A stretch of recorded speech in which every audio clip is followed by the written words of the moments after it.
Any questions on homework, on anything we've gone over?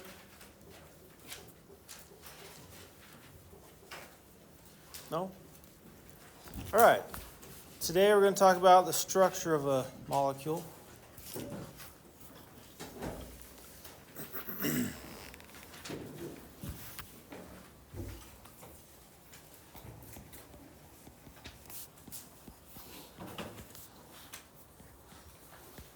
And a guy by the name of Lewis come up with this structuring system, so we'll call it the Lewis structure.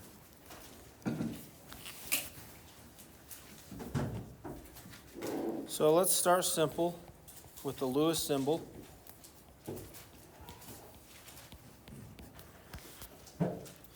If we have a carbon atom, how many valence electrons does carbon have? 4. We good? So instead of drawing the Bohr model, we'll just draw carbon in the center with 4 valence electrons. Why? Because it's the valence electrons is the only part that changes in a chemical reaction, right? Good? So what does it look like for oxygen? How many dots? 6. So we don't pair up. Remember Hund's rule?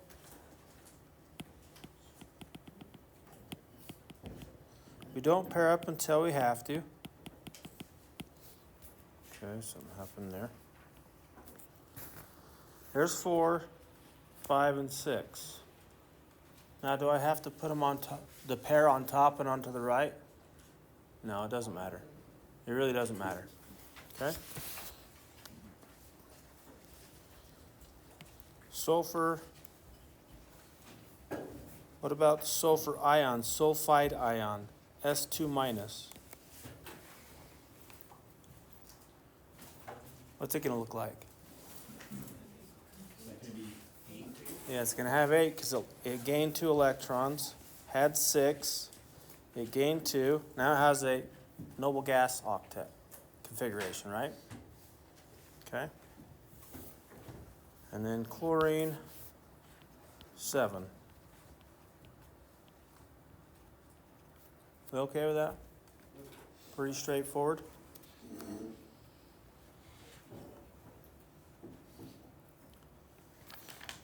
Okay, now I'm going to ask you what the symbol of, or what the the Lewis structure of a single element is. But generally we don't worry about that. That's like an initial step. And we can draw that for a compound. We can draw the dots and put them together.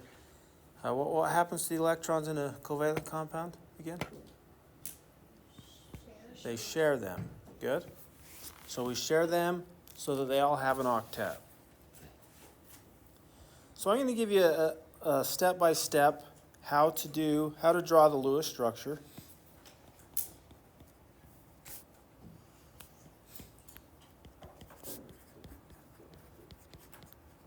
And again, why do we care about the structure? Because it'll help us to know what it looks like three-dimensionally. It's geometry. Well, why do we care about that? So we can learn more properties about it, okay? So today we're going to learn just steps to where we're going. We might get into, did we talk about polarity last time? Like a polar bond? And I think we get into polar molecules today, so that's going to be useful.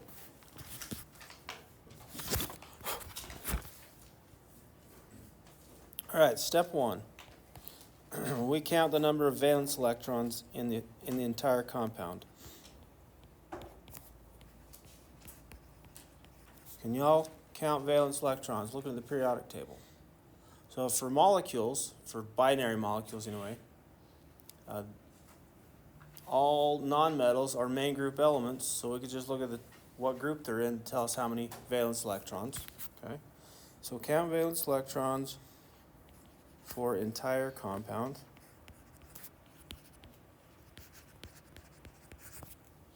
For example, H2O. How many valence electrons does water have? How many for oxygen? 6. How many for hydrogen? But there's 2 of them. So that makes a total of 8 valence electrons. Does that make sense to everybody? Anybody have a question on that? If you get this first step wrong, everything else from here on out is wrong. Make sure you count them correctly. Okay? And use that number. Okay, step 2. We determine the central atom. Uh-oh. I forgot. I was going to get you guys a copy of the electronegativity values, wasn't I? Let's see, make sure I didn't, but I don't think I did.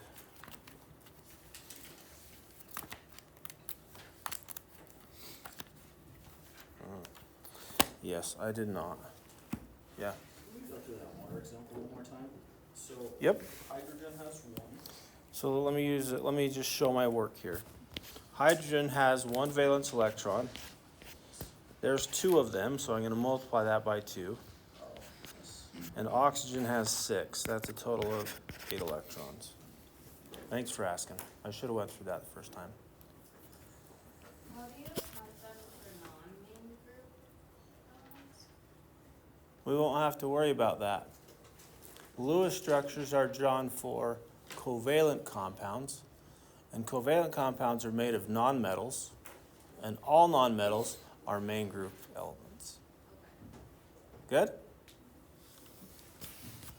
Great question. Okay, determine the central atom.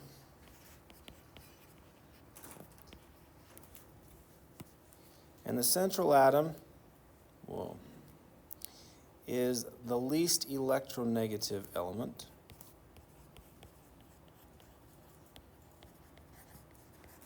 In general.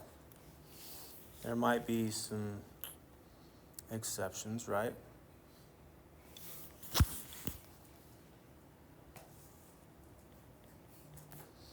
It is never hydrogen. Who can explain that? Why is hydrogen never the central atom? Only have 1 bond. Why can it only have 1 bond? Because it only needs 2 electrons. Yeah, its octet is like helium, which has 2 electrons. And if it has multiple bonds, it has more than 2. You with me? So hydrogen can only be bonded to 1 atom. Does that make sense to everybody? Therefore, it's never the central atom. Well, unless it's just bonded to itself, right? Then we still don't say it's a central atom because they're just bonded to each other. Okay? Step 3 is distribute the remaining electrons. So, I should probably add some more.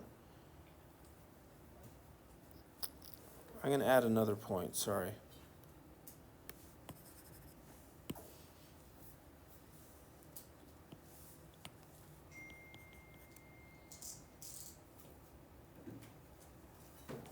Bond all other atoms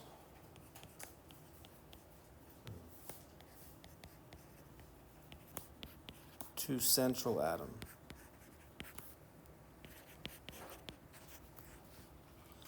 And a bond represents 2 electrons.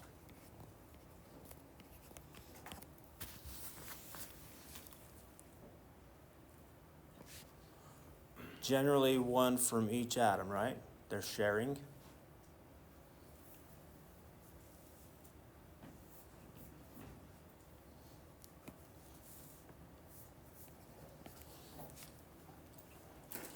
And we'll do examples, I promise. But are we making sense so far of it? Okay.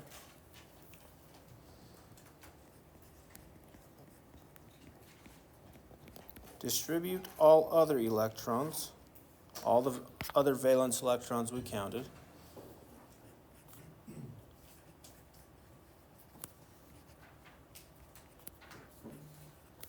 to outer atoms first. And we distribute them so that they achieve the octet. That's the whole purpose of these elements coming together to bond. They share to reach the octet. They're not going to share if they don't make the octet. For the most part, there are exceptions. Darn guys. We'll talk about why those exceptions occur. You said distribute all other VE, valence electrons? Valence electrons, yep. Good. Let me write that as valence electrons.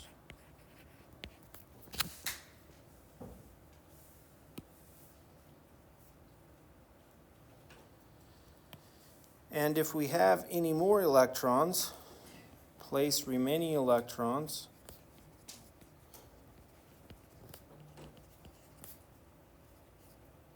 or remaining valence electrons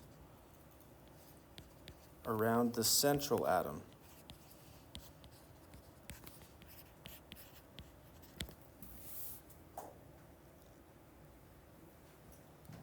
And again, we do this so that all atoms achieve the octet.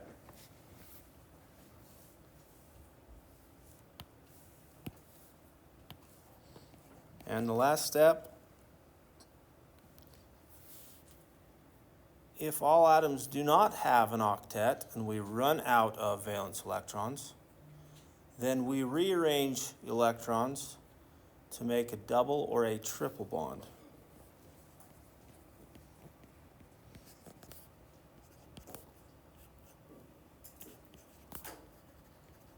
Rearrange electrons to make double or triple bonds. No more than that. And the purpose is so that they all have the octet. So in other words, keep sharing.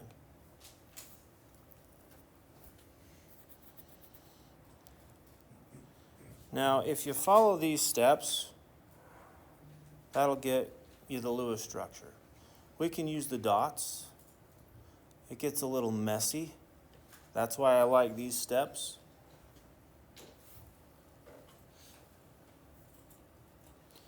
Any questions on the steps?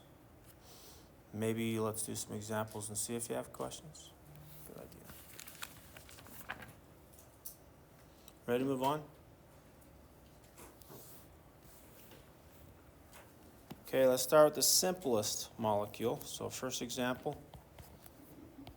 hydrogen has how many valence electrons? One each, but hydrogen is a diatomic molecule.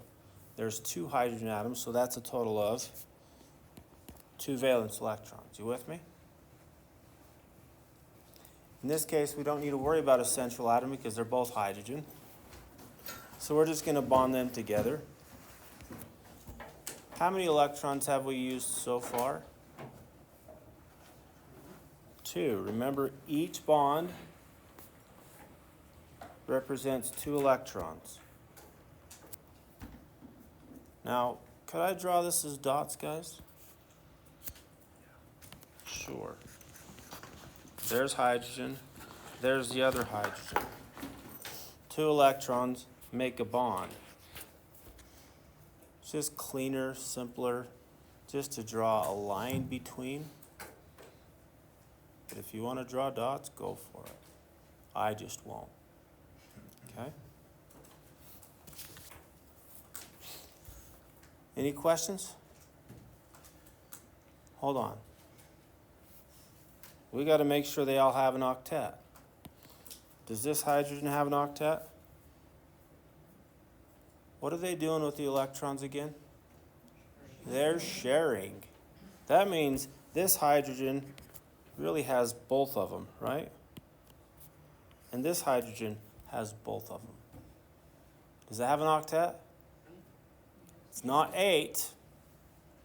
Well, what's hydrogen's octet? What's the closest noble gas to hydrogen? Helium, and helium only has 2 electrons. The first energy level can only fill 2 electrons, so it's full. You with me? So we're good. Okay so far? Okay. Starting simple, that way if you run into a snag, talk to me. All right, let's do another example. Let's do CH4.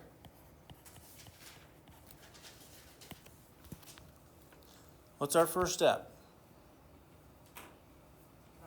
Count valence electrons. How many does carbon have? 4. How many does hydrogen have? 1, but there's 4 of them, so we're going to multiply that by 4. Add those together and we get 8 electrons. Okay, I have to use all 8 of them. Can't use more, can't use less. Which one is the central atom? Carbon, because it's never hydrogen.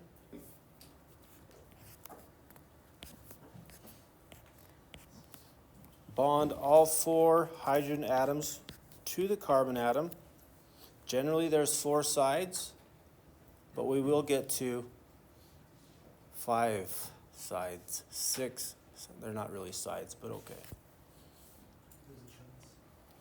All right, so how many electrons have we used so far? Each bond represents 2 electrons, 2, 4, 6, 8. We used all of them. Now we got to check, did they all have an octet? Yeah. Carbon's octet is 8. You don't have to circle these guys, I'm just showing you. And each hydrogen octet is 2. So we're good. So far, so good? All right, let's step it up. Example 3, let's do water. Everybody count valence electrons, go. I didn't say tell me, just count.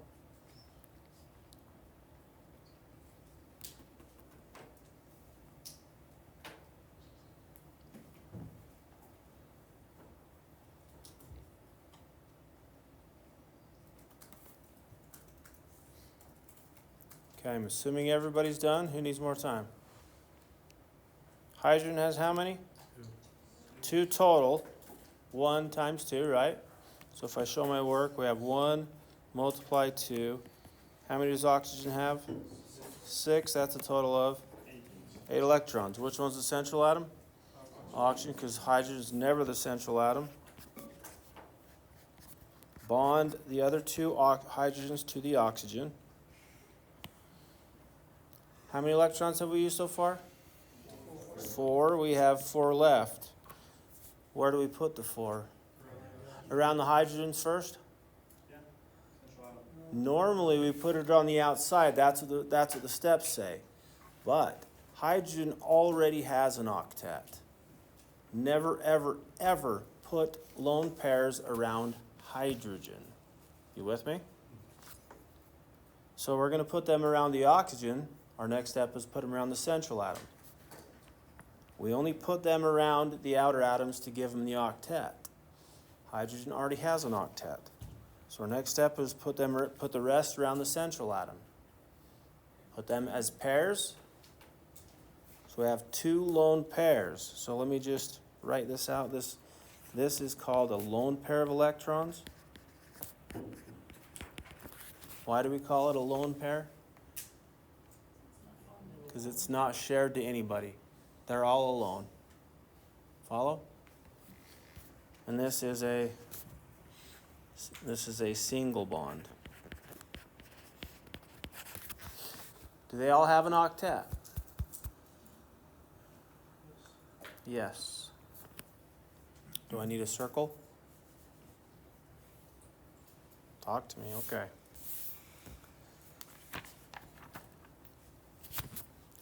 Step it up. Woohoo. Example 4. Let's do carbon dioxide.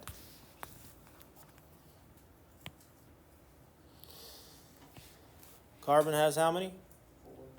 4. Oxygen has how many? 6. Multiply that by 2, got a total of 16 electrons. Central atom is carbon. Bond the other 2 oxygens to it. 2, 4, we have 12 left. Where do we put them? We don't make double bonds yet. I mean, once you get good at this, you'll know what you got to do. Okay, we're just following the steps just to make sure we got this down. So we're going to put them around the outer atom first until it has an octet. That oxygen now has 8. We use 6. We have 6 left. Put around this other oxygen. We used all of them. What's the problem? Carbon does not have an octet. So what do? We keep sharing them. Well, who has some to share? Oxygen or carbon? Oxygen. So we're going to take those off and make a double bond. Was it okay for oxygen to share? Yeah, because it still has an octet. Didn't hurt it. Now where should we make the other? Should we make a triple bond or another double bond? They all have an octet if we do either one. What's better? Another double bond. Symmetry is always best. Why? Because these things are moving. If it's lopsided, fa-vom, fa-vom, fa-vom, just like a unbalanced tire, right? We don't want that. So we're going to take these 2 electrons off and share here. Now they all have an octet. You see that? Because double bond, each bond represents 2 electrons. So that's a total of 4 pairs, or four groups of electrons, or a total of 8 electrons for carbon, 8 for oxygen, 8 for oxygen. We good with that? Yep. Any questions so far? You want to try one on your own? Okay. Example 5, do nitrogen. When I say nitrogen, I mean N2, because this is a diatomic molecule.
Y'all count 10 electrons?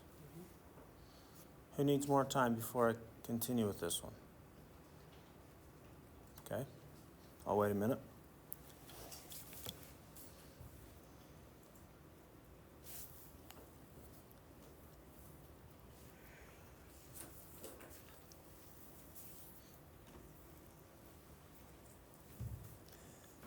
One common mistake students make is they try to make double and triple bonds too early.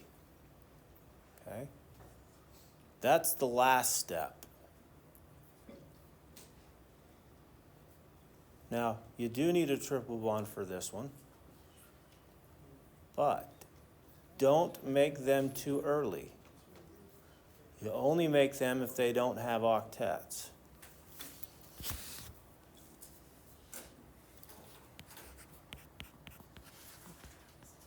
So it looks something like this. Y'all get this? Yep. Any questions? Anybody want me to run through that one? Okay, here we go. So we counted 10 electrons, yeah? So we're just going to bond the two nitrogens together. That's a total of how many electrons so far? 2. So now we have 8 left. We're going to put them around nitrogen because that's the only thing, right? 2, 4, 6. That one has an octet. We have 2 more. Okay. The nitrogen, you could have put it on the other side, no big deal, right? Or you could have put 2 pair on each one. No big deal. Anybody do 2 pair on each one to make it symmetric? Okay, let's do that.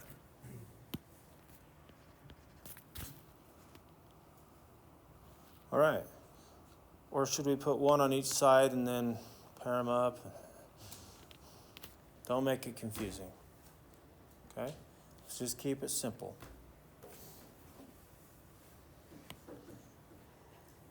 When it's said and done, the compound will be bonded and the electrons will be paired up. You're not going to have a single electron all by itself. You will not. Well, for the most part, you will not. Okay? All right. So now, since neither of them have an octet, we're going to keep sharing. Well, we'll just share this one. There we go. They still don't have an octet, so we keep sharing, just rearranging those electrons. And now they both have an octet, using only 10 electrons total. So when you're done, recount them. Make sure you only use 10 and you used exactly 10. Good?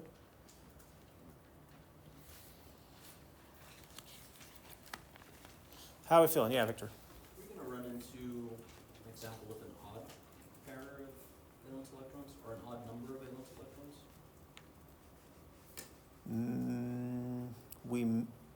It's possible, but most of the time, no. Okay, so when you talk about free radicals, ever heard of free radicals? Okay, it's some, I think it's some health issue. It's not health issue, but some, yeah, anyway, it's a rare thing. We'll just kind of not go there for now. Okay. All right, let's do polyatomic ions. Are a little bit different.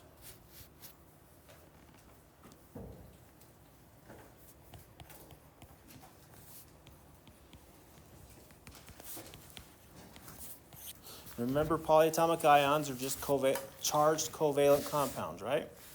And we only draw Lewis structure for covalent compounds. All right, so let's do NH4+. What's this called again? You need ammonium ion. Good. All right, so let's count these. How many valence electrons does nitrogen have? 5. This part's no different. Plus 1 for hydrogen. There's 4 of them, so multiply that by 4. And how many do we have? 9. Oh, you said, right? We're not going to have odd numbers generally. So something's wrong with this. What does that tell us? We lost an electron. Remember, if it's a positive, it's a cation, it lost electrons. And how many did it lose? Just 1, because it's a charge of 1+. We don't write the 1. So we got to subtract 1 electron. And that gives us the total of 8 electrons. Now it's even, so we're good. Yeah, we should generally have an even number of valence electrons. Okay. We might talk about free radicals a bit, but yeah, I would just stick with, okay?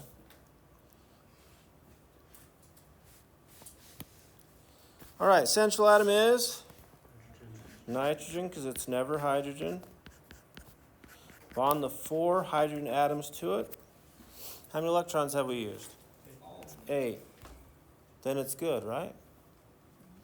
There's So you said they're different, and here's where it's different. Well, we got to count for the charge, and we got to specify the charge. So we put brackets around it with the charge on the upper right-hand corner. And that's if we're just drawing the structure, guys. And the structure is just a step to where we're getting. So once we get into molecular geometry, we won't even write the brackets and the charge, guys. We will not. Okay. Why do we write the charge? Because we need to just specify that this compound has a positive charge. Okay. That's it. Now, in reality, where is that positive charge? It's around nitrogen. Why is that? Because all of the hydrogens have that one valence electron, right? They're all full. And nitrogen only has 4 valence electrons. It's supposed to have what? 5. So the nitrogen is actually positively charged. Are we good? We'll get to that in a minute. Right now, just anyway. Okay. Let's do one more.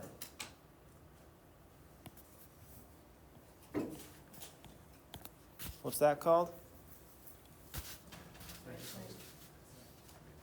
What? Nitrate. Nitrate. We don't have these down. Let's get them down. We learned about these, right? Yeah, okay. Just making sure. Okay. Okay, how many valence electrons does this compound have? Nitrogen has. Oxygen has. 6. Don't forget to multiply that by 3. What do we do with this negative charge? Add 1. Add 1 electron. We have a total of 24 electrons. Central atom is nitrogen, least electronegative. You understand why the least electronegative needs to be in the center? Because where do we put those extra electrons? On the outside. What does electronegativity mean?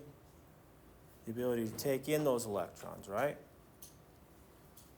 So the ones on the outside are going to take those electrons more. That's why the least electronegative element needs to be in the center.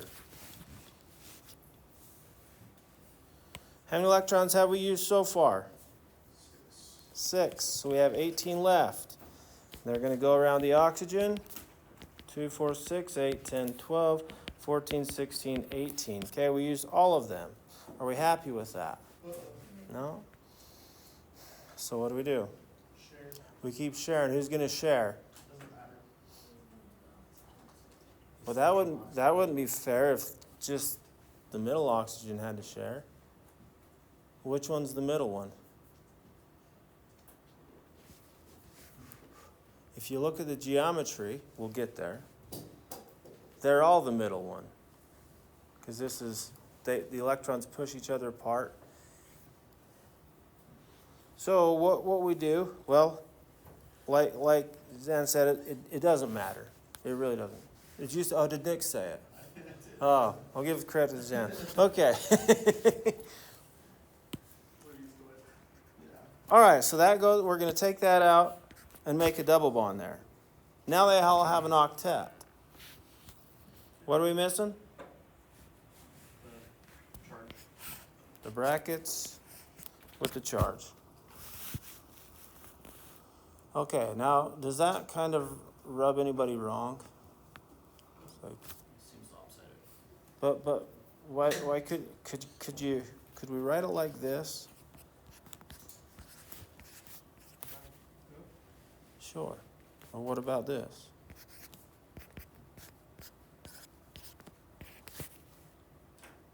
So which is best? It turns out that it kind of spreads out and makes them all equally. How do we know this? Because when we measure the bond length, it's all the same. It's 190 degrees. It's actually 120 degrees off. We'll talk about that in a minute. We're not there yet. Okay? So this brings us to resonance structures. This will be on the exam. Well, all of this will be. Resonance structures. Okay.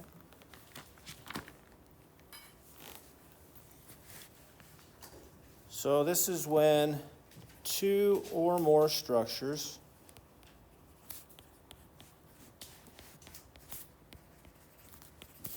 can be drawn with the same arrangement of atoms.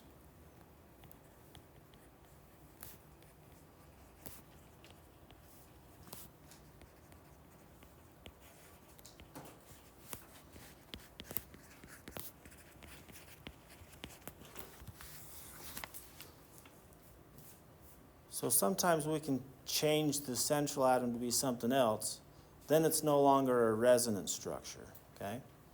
Has to be bonded just like this, where nitrogen is the center and the oxygens are on the outside.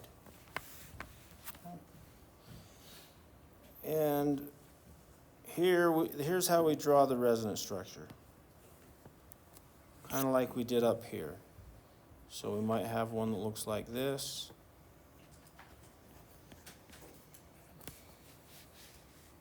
And of course, we have these lone pairs. When we get into the molecular geometry, we'll kind of omit those lone pairs. We draw them so that we can see what the structure looks like. We use the structure to determine the geometry. Once we know the geometry, we can kind of just, okay, forget about it, right?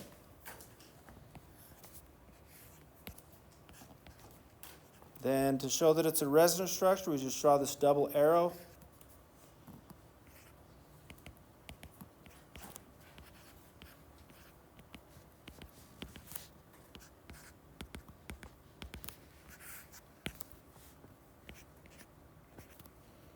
Running out of room here.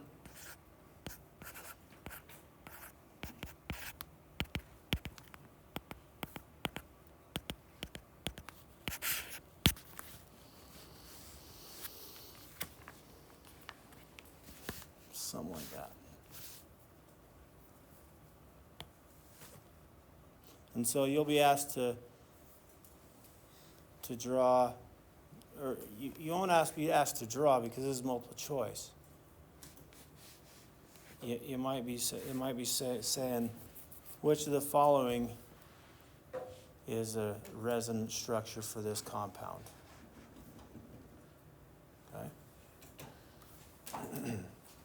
So in reality,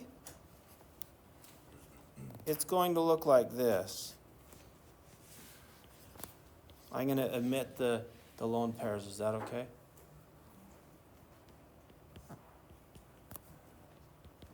The electrons kind of spread out.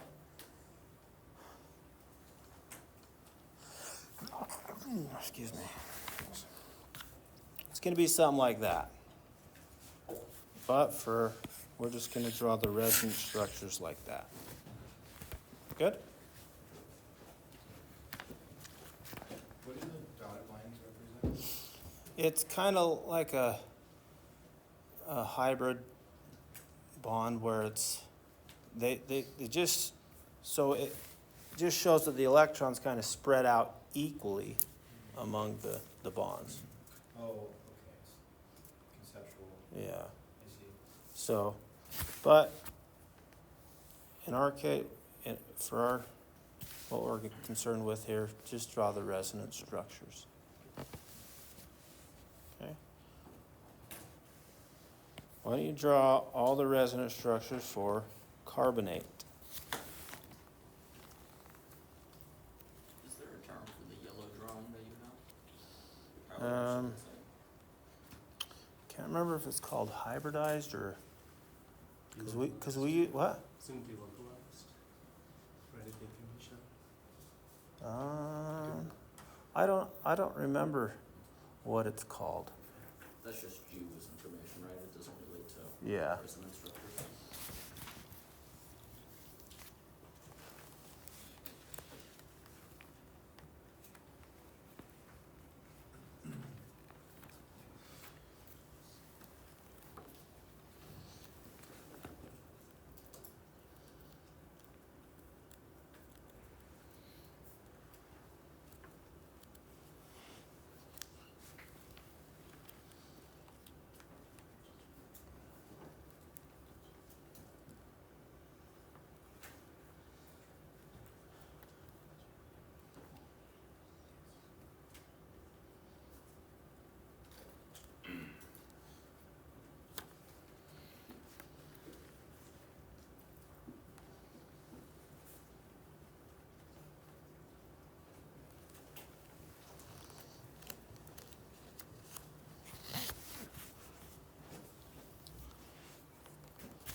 So basically this is the same thing, right?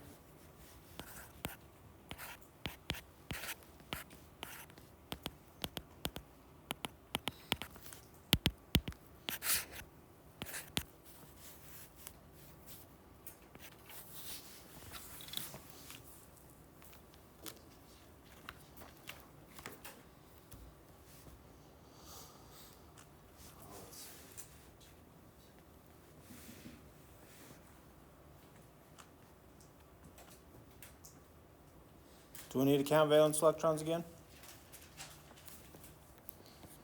Carbon has 4, oxygen has 6 times 3, that's 18. Don't forget the negative 2 charge, that means we add 2 electrons, that's a total of 24 electrons. 1, 2, 4, 6, 8, 10, 12, 14, 16, 18, 20, 22, 24.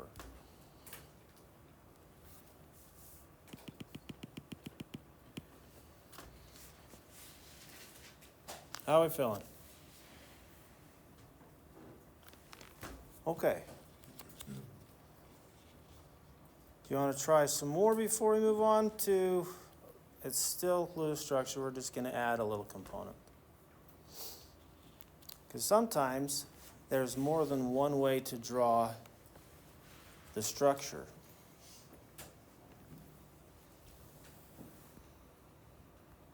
And I'm saying that's not resonant structures, where we can organize them differently. And we want to know which is the best way to draw it. So to do that, we've got to figure out the formal charge.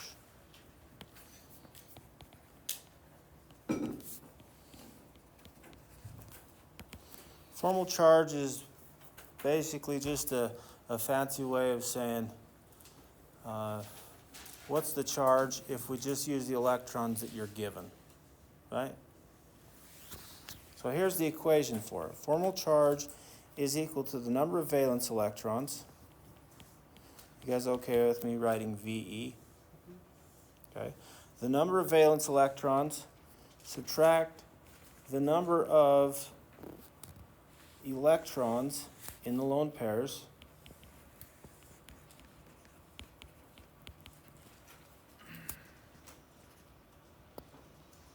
subtract half of the number of bonded electrons.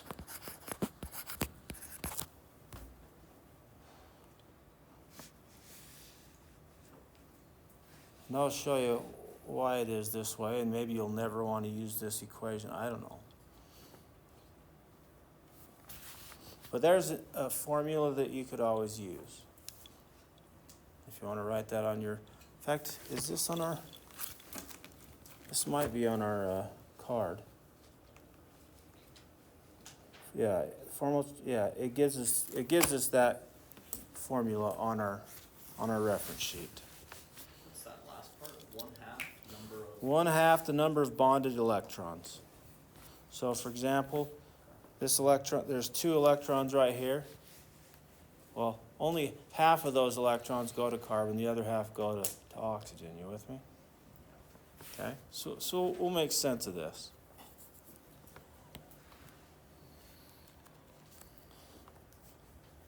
So let's do an example. We have chlorite ion.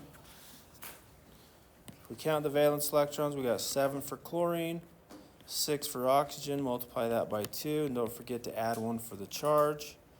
That's a total of 20 electrons.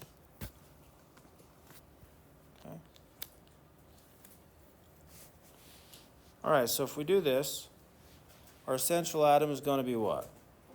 Chlorine, okay, with 2 oxygen atoms bonded to it. 2, 4, so we have 16 left. 2, 4, 6, 8, 10, 12. Can you guys see those dots okay? Yeah. So we have 4 left, and if we put 2 on around, 4 around chlorine, we used all 20. They all have octets, so we think that's good, right? Let's determine the formal charge. So the formal charge is this oxygen, the one on the left. How many valence electrons does oxygen have? 6. Minus, how many lone pairs does it have? It has 3 lone pairs. How many electrons are in the lone pairs? Total is 6, right? Then we got to subtract half of the bonded electrons. So just one of them. You with me? So that's a total of -1. Okay, great. I'll help it to make more sense in just a minute. Do we understand how I got -1? If I use this formula, the total number of valence electrons for that atom is 6. Subtract the number of electrons in the lone pair, that's 6. Subtract half of the bonded atoms. Well, there's bonded electrons. There's 2 bonded electrons, so half of 2 is 1. Are we okay? Let's do that for chlorine. Chlorine has how many valence electrons? 7. Minus the electrons from the lone pair is 4. Minus half of the bonded electrons is 2. Everybody okay with this? This time it has 2 bonded atoms, or 2 bonds. So that's 4 electrons divided by 2, that's 2. Okay? So that's a total of +1. And then for this last oxygen, well, it's going to be this exact same thing, yeah? Is it always going to be the exact same thing? No. If I had a double bond, then it would be different, right? If we add our formal charges, what should we get? The total charge of our compound.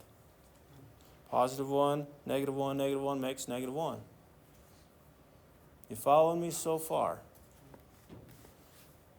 Okay.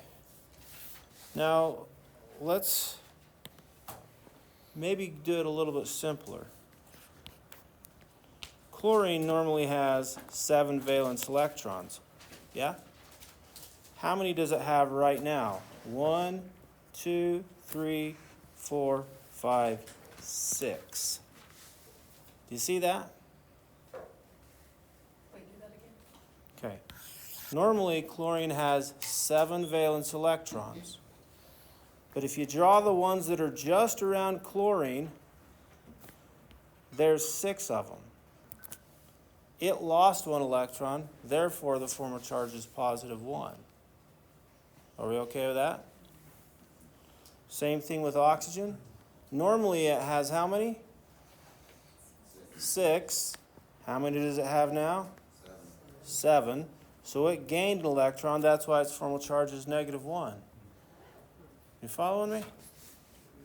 So if that's easier for you to think about it that way, that's really what it is.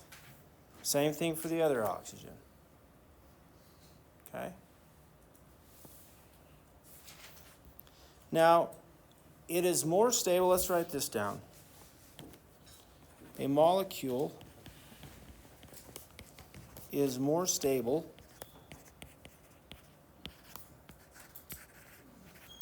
when it has low to 0 formal charges.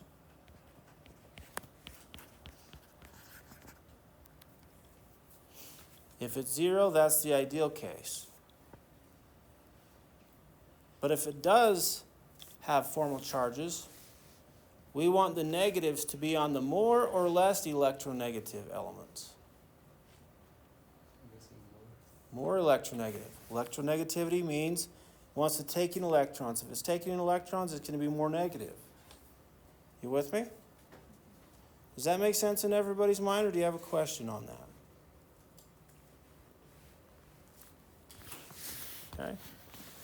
Well, let's see. Is there another way to draw this? Right now, they all have a formal charge. The oxygens are -1, but the chlorine is +1. Chlorine's almost as much, almost has an electronegativity value of 3, and oxygen is 3.5. That's pretty up there. So maybe there's another way to write this.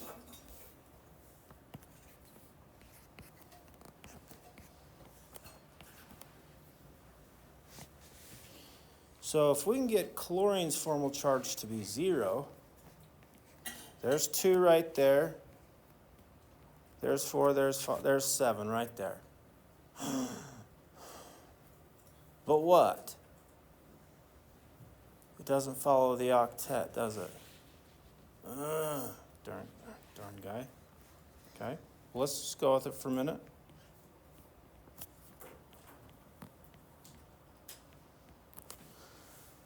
And let's see, 2, 4, 6, 8, 10, 12, 14, 16, 18, 20. Still use 20 electrons. This oxygen has 1, 2, 3, 4, 5, 6. So its formal charge is 0. Because it's supposed to have 6. Do you guys like that way, or do you like the formula way? Who likes the formula way? Okay, so let's do it. 6 minus 4 for the lone electrons. And then it has a double bond.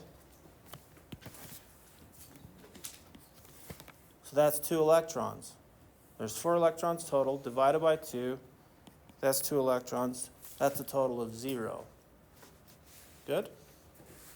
The chlorine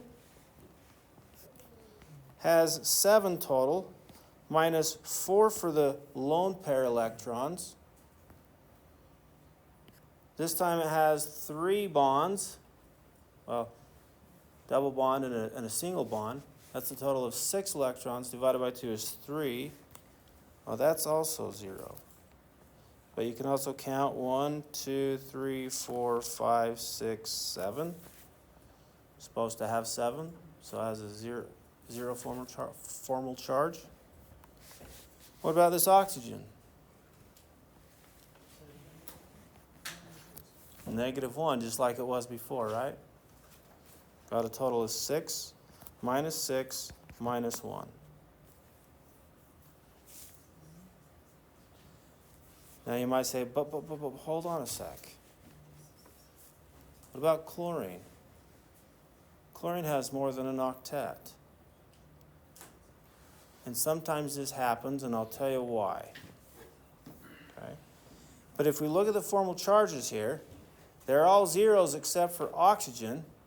And why is oxygen -1? Because it's the most electronegative element. This is the ideal structure. It's better than this one. Okay? So you got to look at the formal charges. If everything has a formal charge, maybe there's a better way to write it. Let me tell you why chlorine can have more than an octet. I'm going to pull up a periodic table to help us to understand this, maybe. Oops.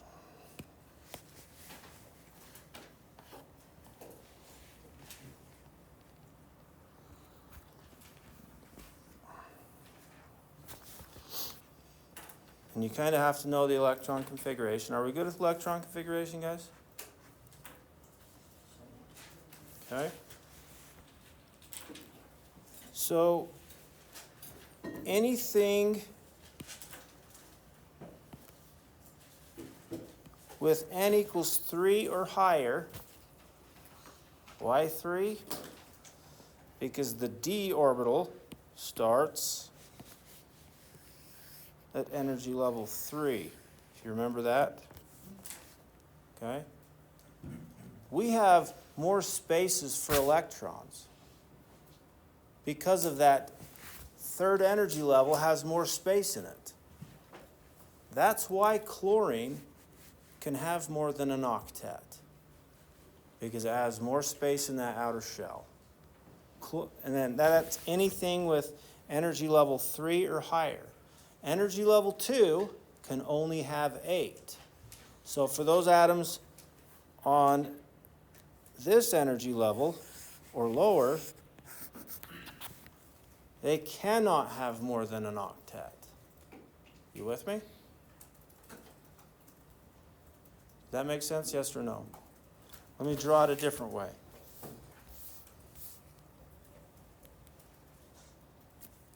So we got chlorine is 1s, 2s, 2p, 3s, 3p. So that's what chlorine is, right? But it also has, we're skipping 4s for a minute, it has 3d that's empty. But it's still on energy level 3. So we can put some more electrons here if needed. And that's why it's okay for anything in level 3 or higher can have more than an octet.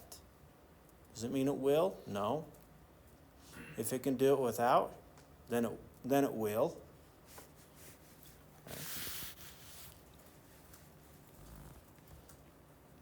Okay. Is that okay with everybody so far? Can you go back to your drawing and point out how it has more than the 8? Yeah. 2, 4, 6, 8, 10.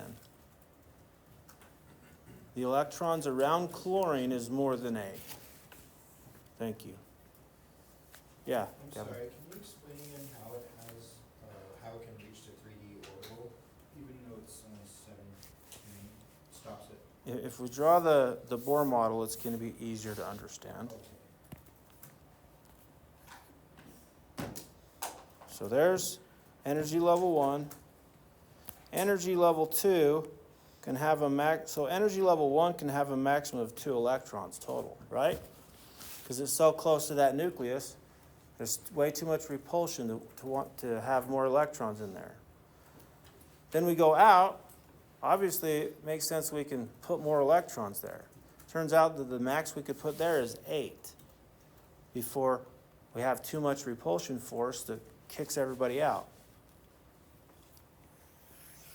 Energy level 3, do you think it can only have 8?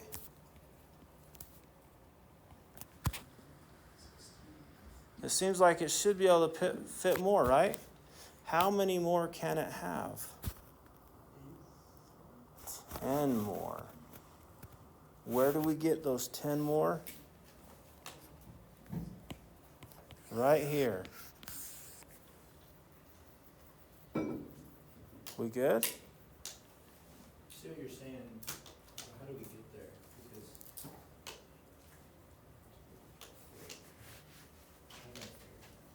I'm not. So when they bond, now great question.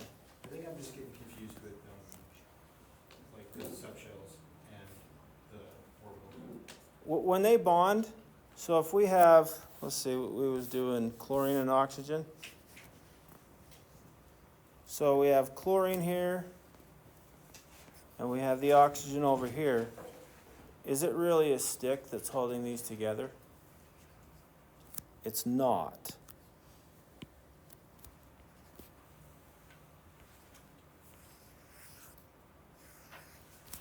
They're bonded kind of like this. So here's oxygen, here's chlorine.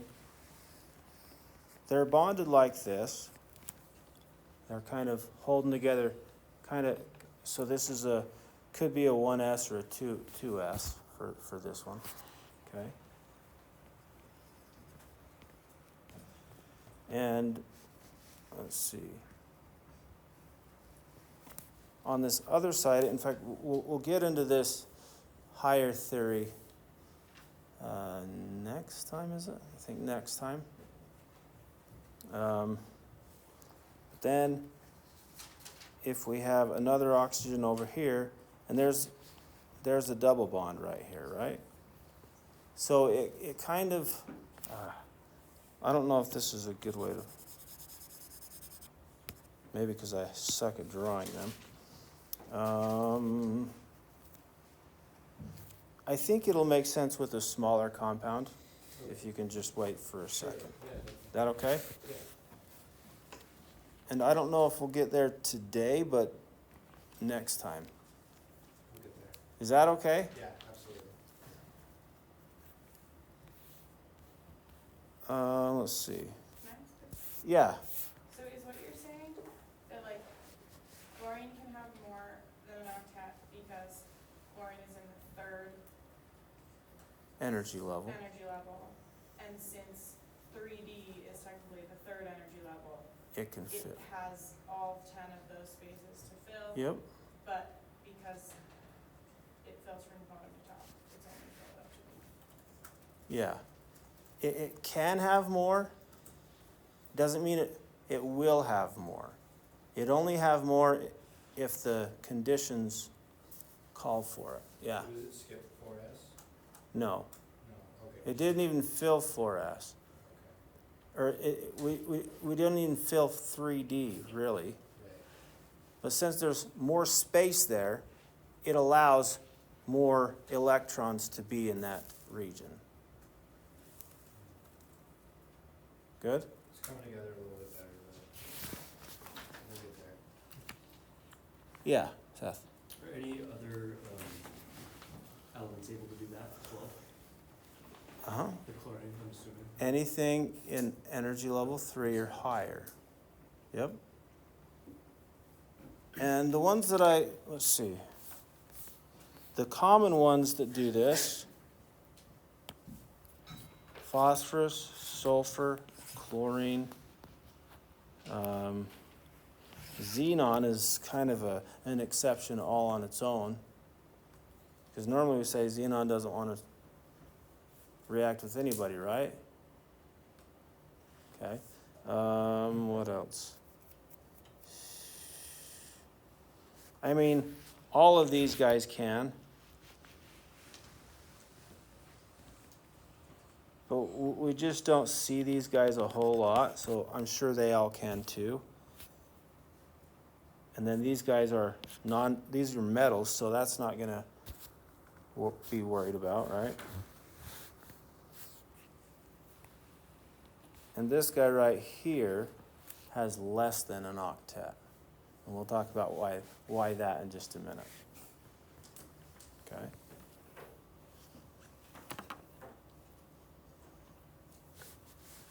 So what do you need to know for this? Anything above, or 3 or above, can have more than an octet. Let's write that down.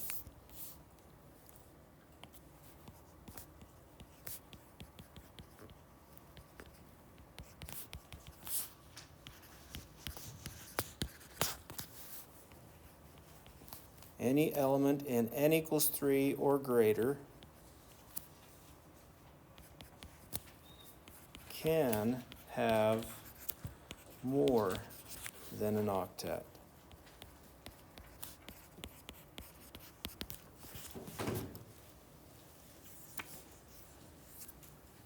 So we want each element to have a formula charge closest to 0, and Yep. that's why we're doing that? Yeah, uh-huh. Because otherwise, how we threw them both ways, they both still have a -1 formula charge. So that's right, and it will. So this one over here, if you add up all the formal charges, it's still -1, but they all have a formal charge, and that's not very stable. Formal charge of 0 is the very best. And if you can achieve a structure where you have more 0 formal charges, it's going to be better. Did that help? So this one right here, we have 2 0 formal charges and 1 with -1. And if we do have one that's -1, make sure it's one with a higher electronegativity. Okay.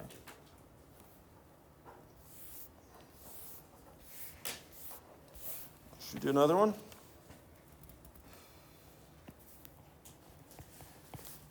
Let's do phosphate.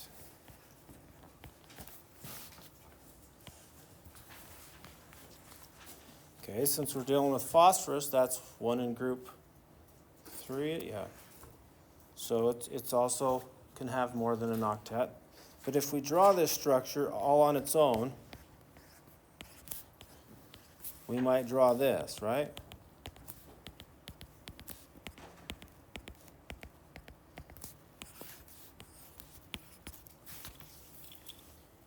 Now, do you want me to slow down and draw that one step at a time, or you with me?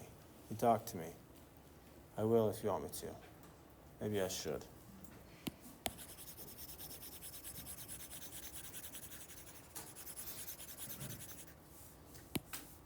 Okay, so phosphorus has how many?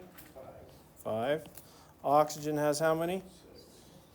Multiply that by 4. Don't forget to add the 3 electrons that it gained. 32 electrons. Phosphorus is the center. Oxygen's bonded to it, 2, 4, 6, 8. So we have 24 left. 2, 4, 6, 8, 10, 12, 14, 16, 18, 20, 22, 24. That's all of them. They all have an octet. We'd say, okay, let's call that a day, right? But now we got to look at the formal charges. Formal charge on all of the oxygens are what? Can you see that just by looking at it? If you can't, no big deal.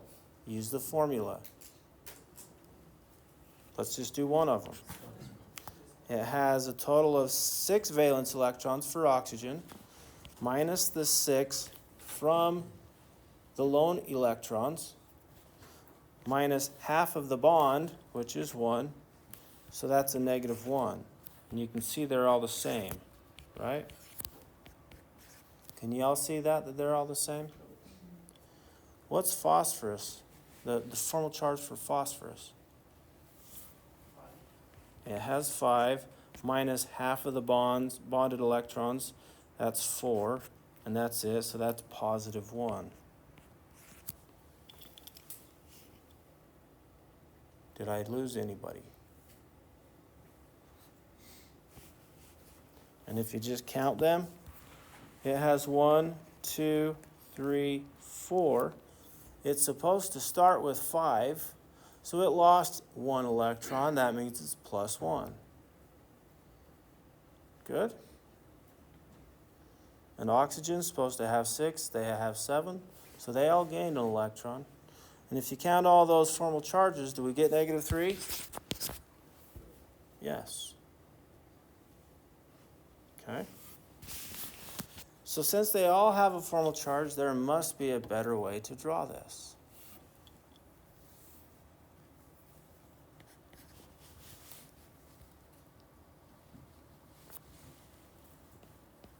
So if we take some of the oxygen's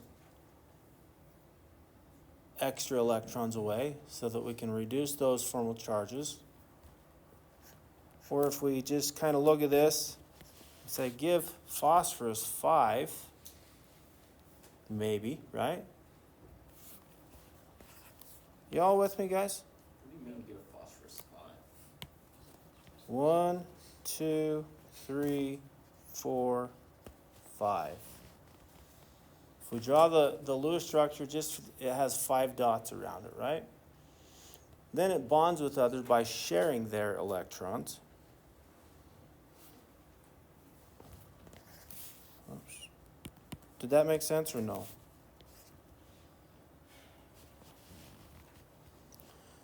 So we still need to use 32 electrons. That's 2, 4, 6, 8, 10, 12, 14,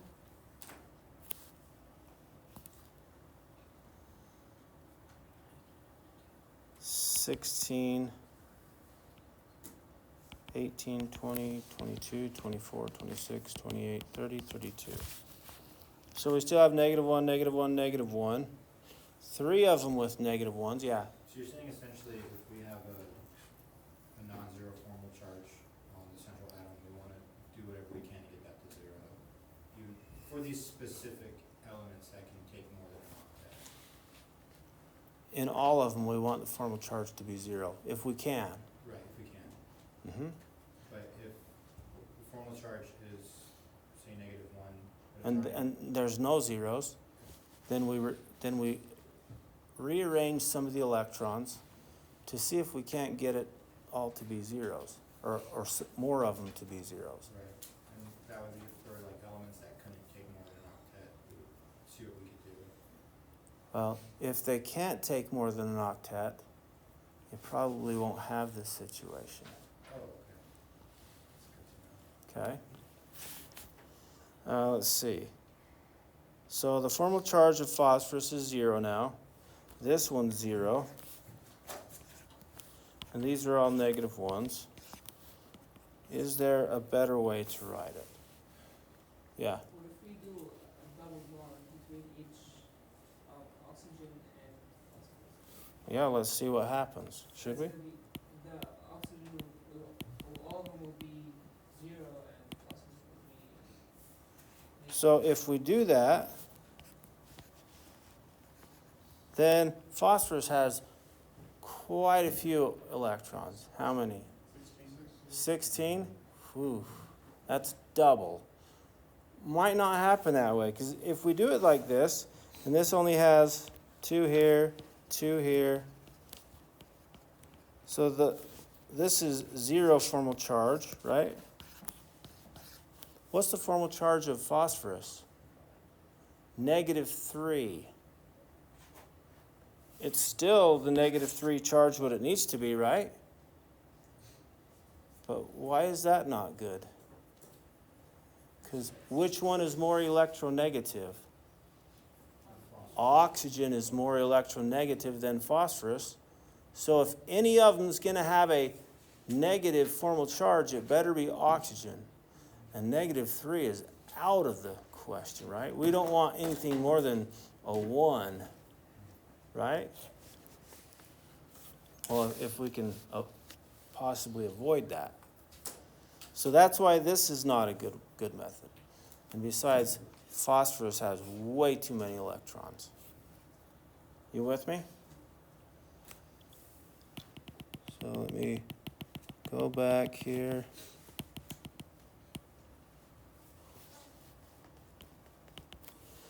Can we make 2 of them? 2 double bonds maybe? Let's try that.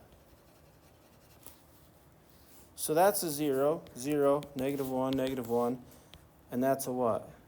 -1 as well? But again, is that an advantage? No, because phosphorus is less electronegative than oxygen. It's better if oxygen has a -1 charge. Since we have a total charge of -3, we're going to have formal charges. Does that make sense? So the best way to write this is like that, where this is -1, -1, -1, 0, and 0. Okay? Is it ever favorable for not in this situation, but in a different molecule for one of the atoms to have a much larger charge? You mean formal charge? Yeah, formal charge. The rest to have 0. I can't think of one. That doesn't mean there isn't one. It all depends on what's bonded, but yeah, I think you're going to try to minimize those numbers. You don't want huge numbers on the formal It's better charge. to have more with a low charge than Yes. 0 more. Yep. How are we feeling? Like we just really got a little deep? Okay. Have more electrons because it's more electronegativity than Phosphorus? phosphorus. Yes. Yep. Yeah. Sorry, how do we find electronegativity again? Electronegativity is the ability of an atom to accept electrons during a chemical reaction. Okay. And so this guy has one more than he wanted, right? Oh, I see. Or than he started with. Yeah. One more than he started with, one more than he started with. This guy's good. And they all have octets, except for phosphorus. But the reason he can have more than an octet is he's in group 3. Are we good? Yeah. Gavin? I have a question. How come some elements were excluded from being able to have more than an octet past the third energy level, like especially like energy level 6? Like who are you talking about?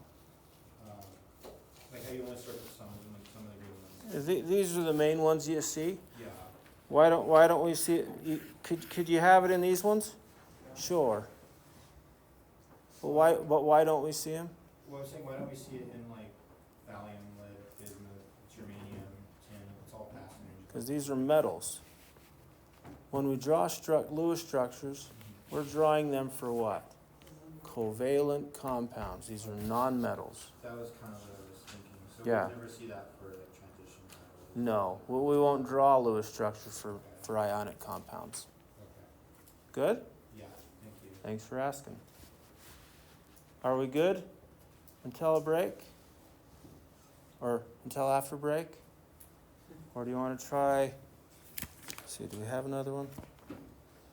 Do you want to see if I can get another one? How you feeling? It's fine. Take a break. Okay, I heard one another, and I heard let's take a break. Okay, take a break.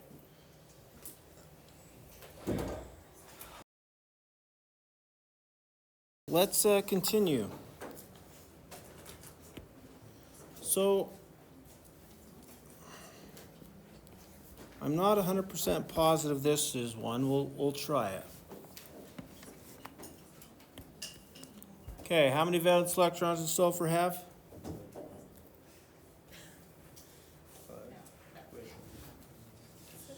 6, good. Oxygen also has 6. Multiply that by 4. Don't forget to add the 2 for the charge. So that's a total of 32. Is that right? Yes. Okay. So there's sulfur with 4 oxygens. 2, 4, 6, 8, 10, 12, 14, 16, 18. 20, 22, 24, 26, 28. I think I counted wrong, but 32. Okay. So this one has a -1 formal charge. -1, -1, -1, and this one has a +2. And if we add those together, we get what? 2 minus? Is that right? Yeah. So that's an awful way to do it. Because we have a +2 charge in there. And it's like, let's trim some of these down. So we can make a double bond on 2 of them. Why is that? Because now the formal charge of sulfur would be what? 0. And this one's 0. And this one's 0. So we just have 2 -1 formal charges. Did I go too fast through that? A little bit, yeah. Okay, sorry. How do you look at things without going through the formal charge equation? All right, let me How do show you. think about it? Sulfur, for example.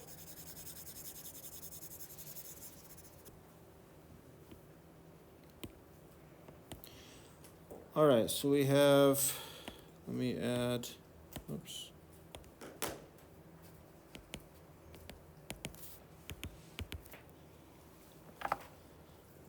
All right, so that's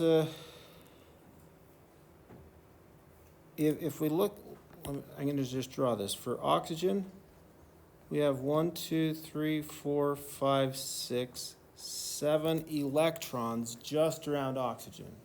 And how many does oxygen want to have? 6. Well, it wants that, sorry. How many does it have? How many does it come to the table with?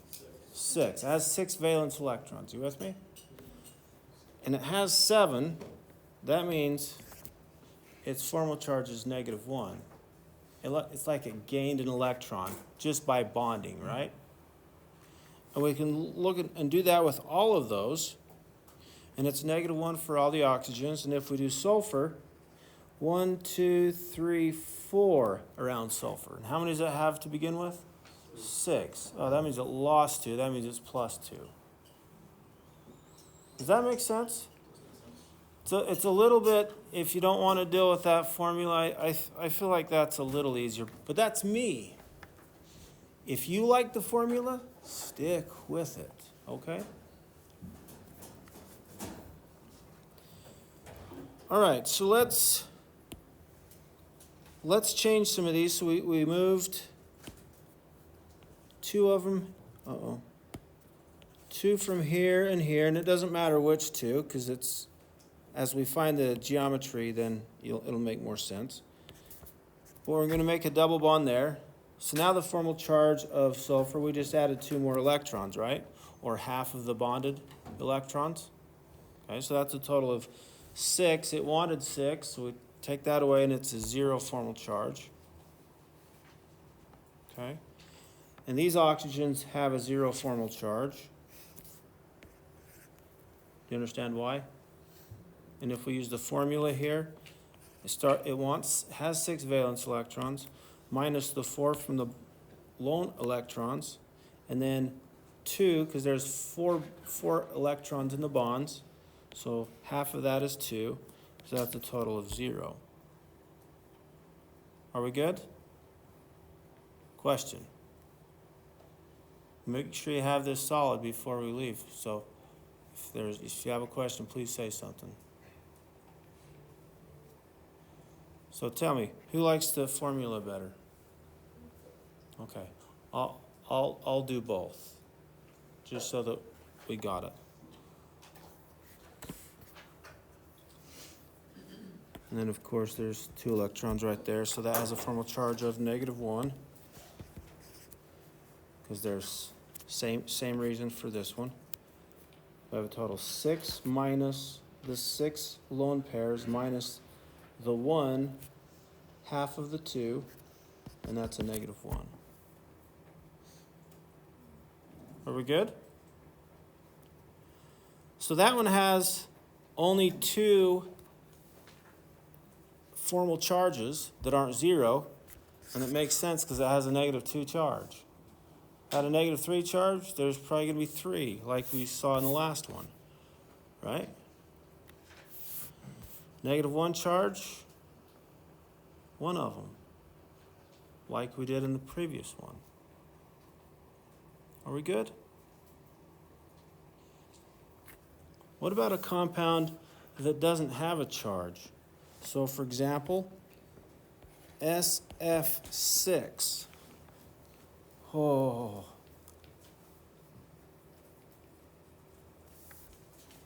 In fact, maybe before I talk about that,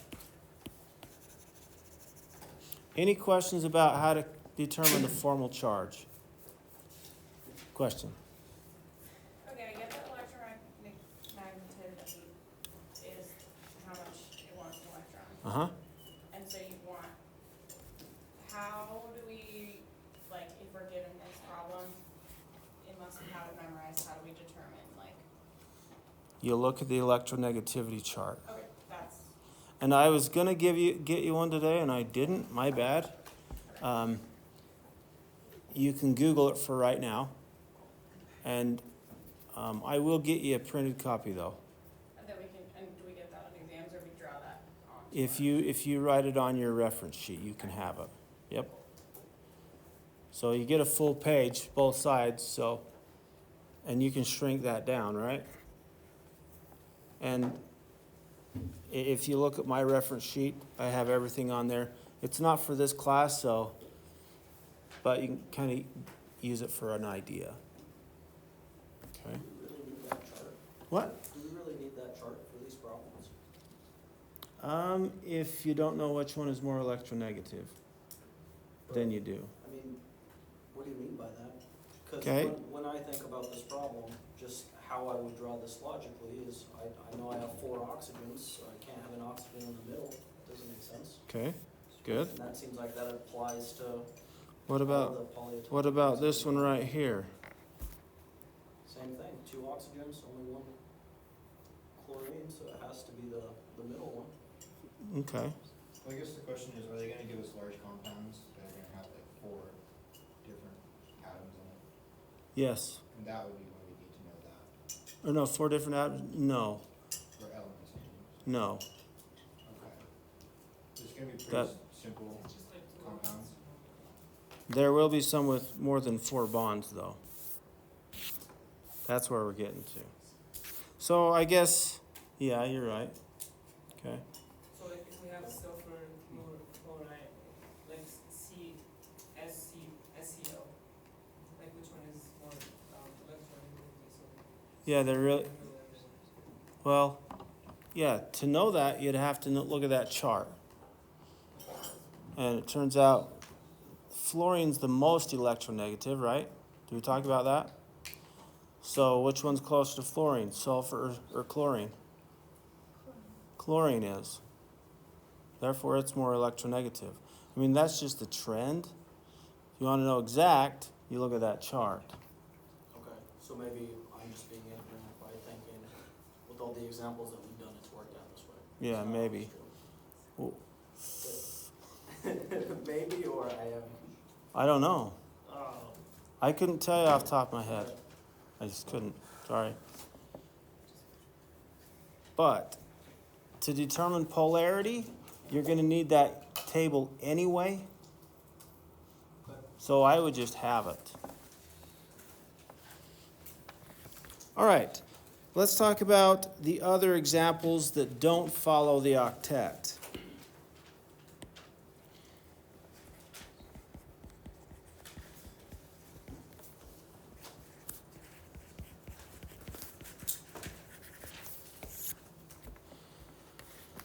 All right, we just talked about the ones that can have more than an octet, right? So we might call these hypervalent. Hyper meaning it has more valent electrons than, okay? And some examples of these are SF6, PCO5, XEF4. Now that one goes way against everything because it has xenon. That's a noble gas. Great question. IF5. And so let's do SF6. What's that called again? Can anybody name that compound? Sulfur hexafluoride. Good. All right, so sulfur has 6, fluorine has 7, multiply by 6, 42 plus that's 48 electrons. Ooh, yuck. Right? So sulfur is going to be the central atom. 1, 2, 3, 4, 5, 6. Why is that okay? Because it's in energy level 3, right? And here's another reason why we know it's okay. What's the formal charge of sulfur? It has 6, it wants 6, so its formal charge is 0, right? And that's why it works. And then we tack on the fluorines.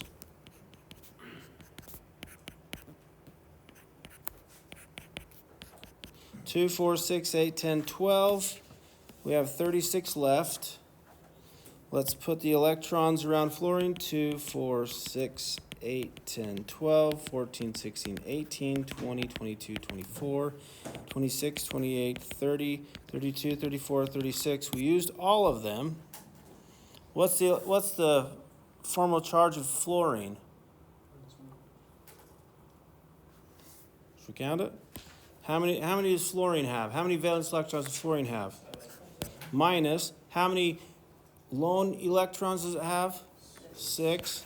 Minus half of the bond is 1. That's 0. They all have a formal charge of 0. That's how we know the exception exists. Because all formal charges is 0. That's the most favorable situation. Good?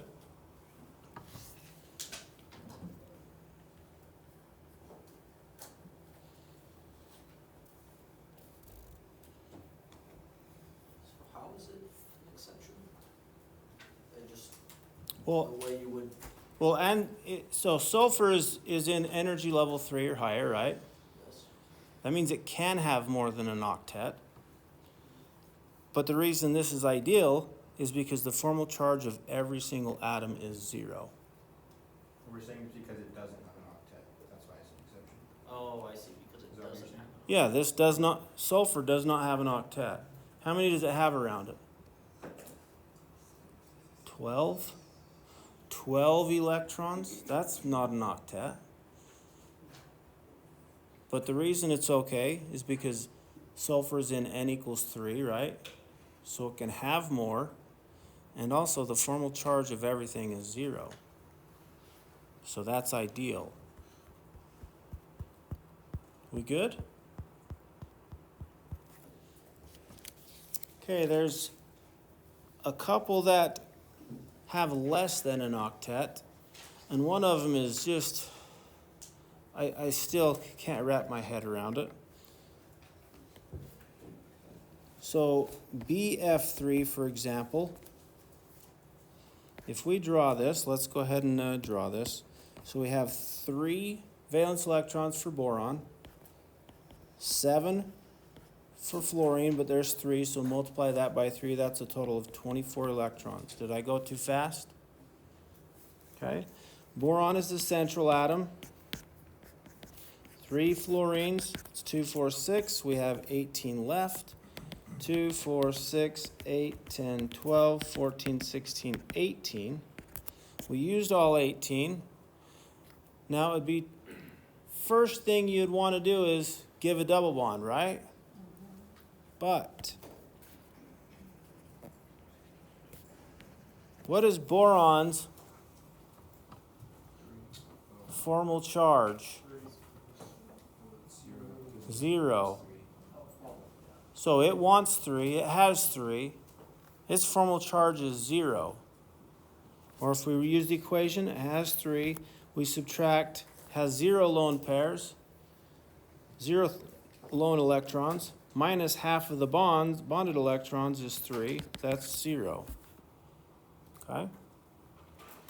And fluorine's formal charge is also 0. Now, why is this okay? So boron, let's see, if we draw,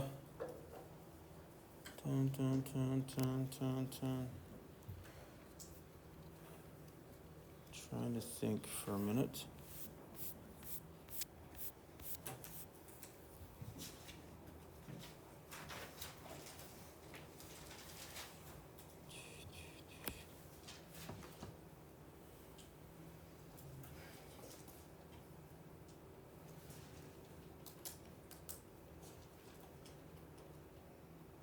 I thought I had it. I might wait on giving you that explanation.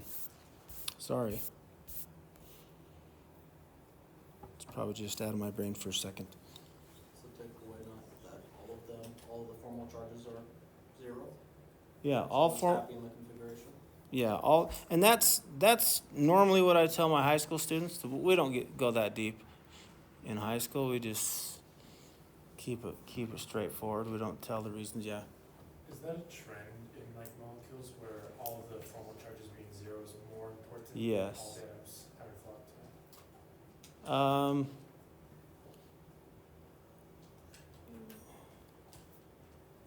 Or are they just- I don't know that that's the way it is for all of them. But in general, carbon has to have a formal charge of 0. In fact, I don't know an example where it doesn't. So, but I wouldn't,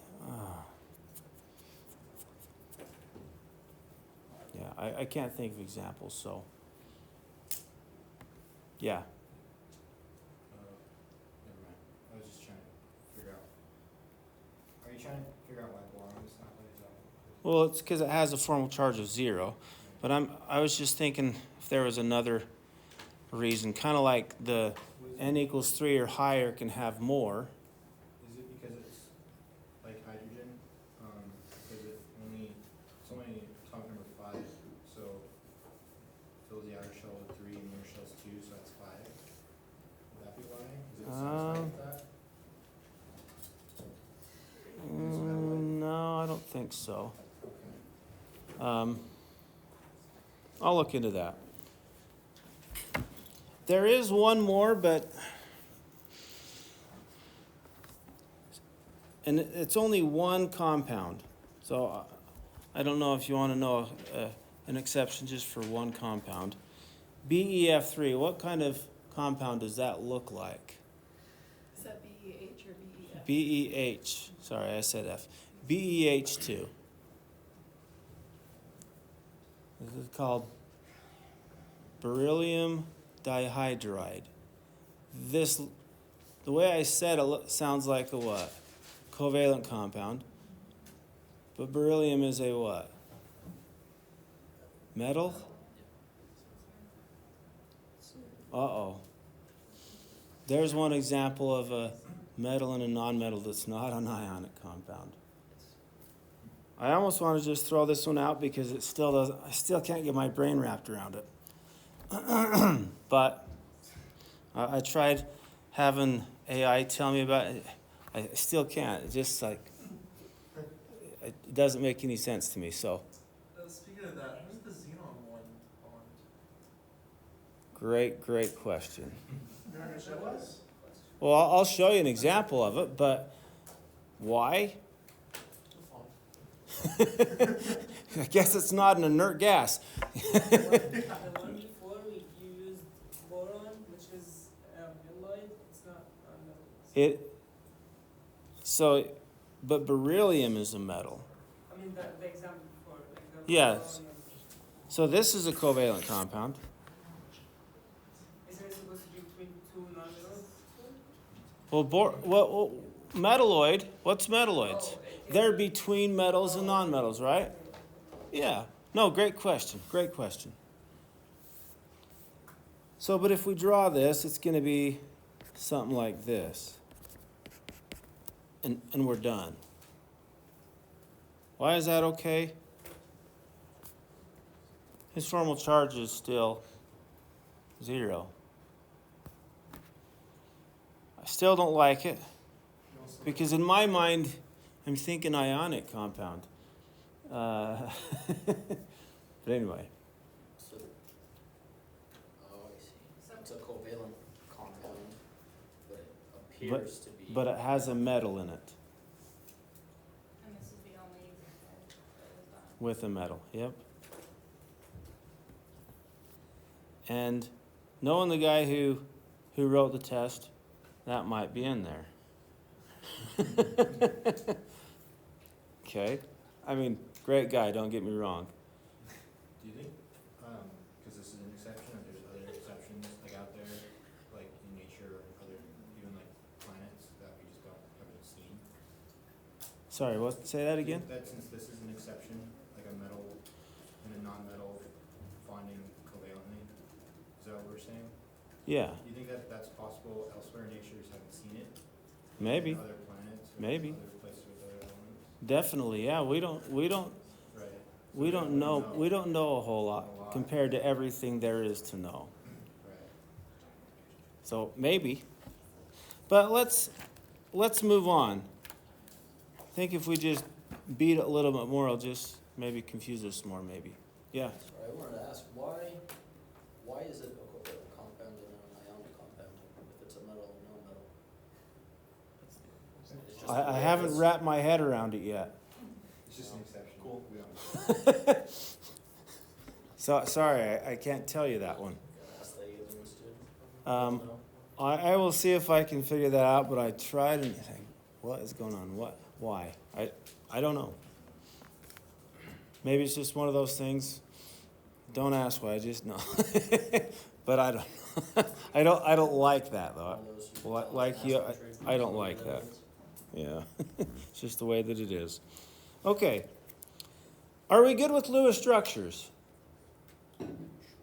Okay, that's one step into figuring out whether the compound is polar or not. Okay, our next step is to determine the three-dimensional shape. So we've been just drawing 2D pictures, right? They are not two-dimensional. They're three-dimensional objects. So let's figure out, well, let's talk about why we think they're the way that they are. The way that we think they are. Because we can't see them, really, right? Kind of ish, okay? We have electron telescopes that can kind of give us a sense of what they might look like, okay? So we're going to talk about VSEPR theory. I always forget how to spell this thing. VSEPR theory. But we call it VSEPR theory because VSEPR sounds goofy. Yeah. Is this still 4.9 or what? This one's 410 now. We just finished 4.9. Yeah, this is 4.10.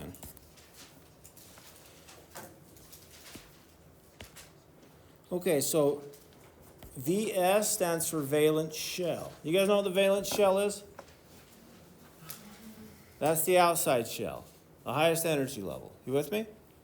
The shell where all the valence electrons are. Hence we call it the valence shell. Good?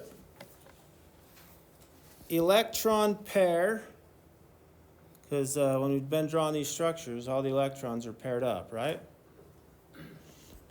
R stands for repulsion. These electrons, they're all charged the same way.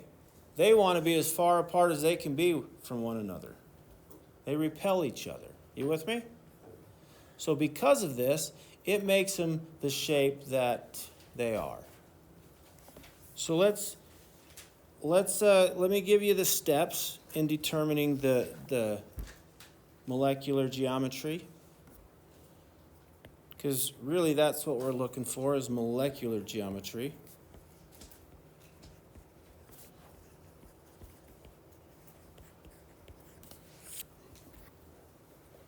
Step one. So we draw the Lewis structure.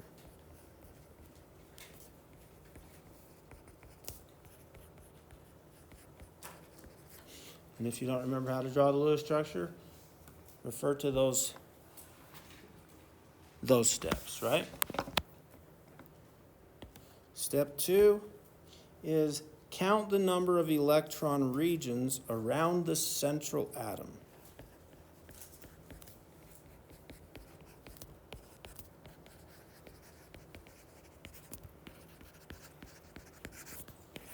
And the key word here is central atom. It has to be the ones around the central atom. We don't care about the outside atoms.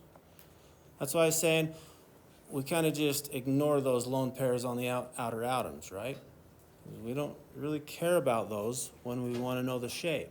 And we want to know the shape so we can know if it's polar or nonpolar. So count the number of electron regions around the central atom.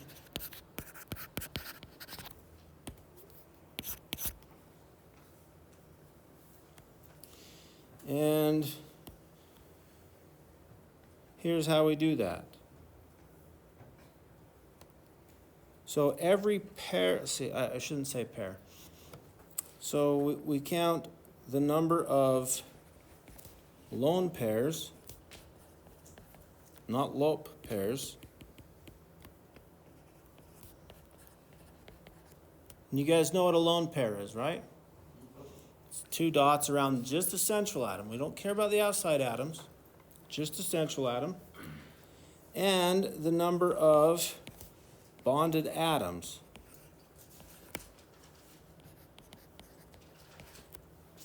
So every atom that's bonded to the central atom, that's one region. Every lone pair, that's one region.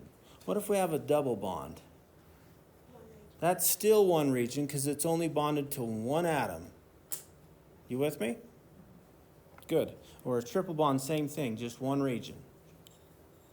So I'm not talking about pairs of electrons, I'm talking about lone pair of electrons or bonded atoms. That's how you count the number of electron regions. And there's another name that is used. These are called domains. And you kind of look up the word domain. Where's your domain? It's your area, right? It's your region, your geometric space. Okay? So sometimes we say domains and sometimes we say electron regions. I like electron regions because it's a little bit more descriptive. But I think domains is also on the test. But if you look at this VSEPR theory sheet that you picked up, if you look on the left column, it says total domains. And that's what we're talking about, electron regions. Okay? Yeah. When you say number of bonded atoms, you just mean like any bond, but if it's a double, it's still just one. Yep. If it's a triple, it's one.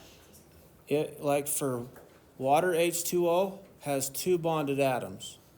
Two hydrogens bonded to the central oxygen atom. So that would be one or That'd be two regions, because there's two bonded atoms. just two separate bonds. But then if you draw the structure, it has two lone pairs. So that's four regions total. We'll get there. We'll get there. Okay? But did that make sense so far? Okay, step 3 is let's follow the chart.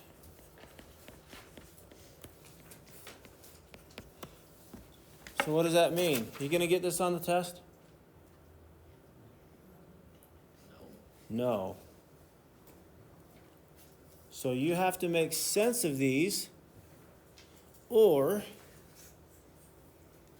shrink these down and stick them on your reference sheet. What should you do? Your call. Your call. Your call. But I'm going to show you how to read this chart, and we're going to use this chart, and after a while you kind of say, okay, I kind of know these. But if you get a lot of practice, yeah. Did you upload this to Canvas? Did I not? Yes, I will. Don't know. Will you send me email on that? I know someone asked last time, did you find out if for the final it had to all be handwritten, or can you print things and paste it onto our? You can print them. Oh, we can. Yep. Well, that's my example that I gave to you guys, right?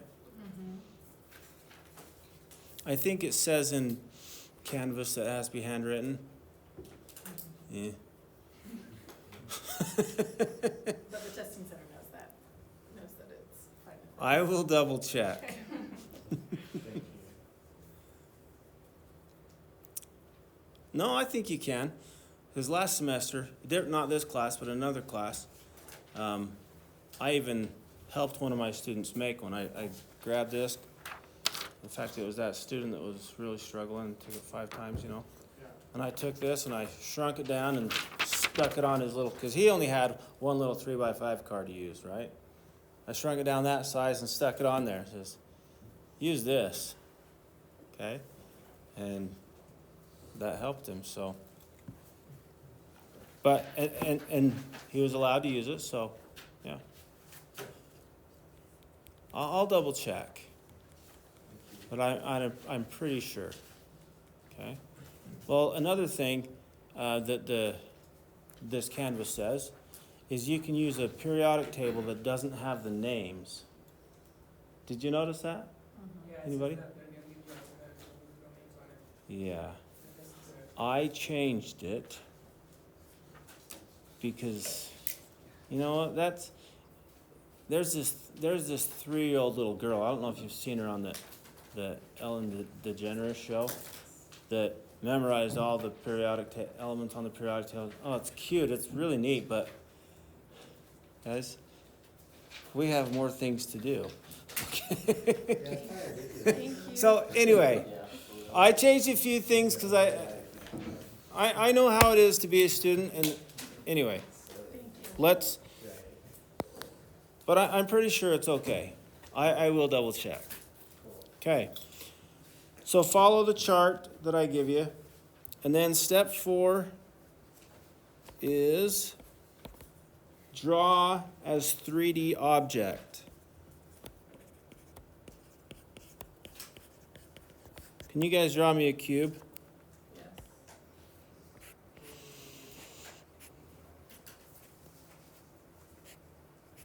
That a cube? Ish? But notice this. Does that look the same as that? But why does the one going further back shorter? Oh, the perspective, right? If you look at the mountain, if I look at that clock, it's only this big. Is it really that big? No. So when we draw structures, I'm going to show you how to draw these, but we need to know what the 3-dimensional structure looks like this, okay? And I know some of you clear back there can't see it very well because it's tiny, but I will show you how to draw these. So if we take a look at, I'm going to pull up this sheet and show you how to use it. Because if we draw the structure, Lewis structure, and we know how many regions, but we don't know how to read this chart, then we can't do anything, right?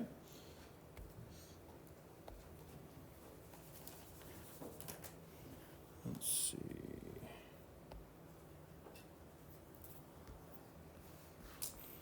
Okay.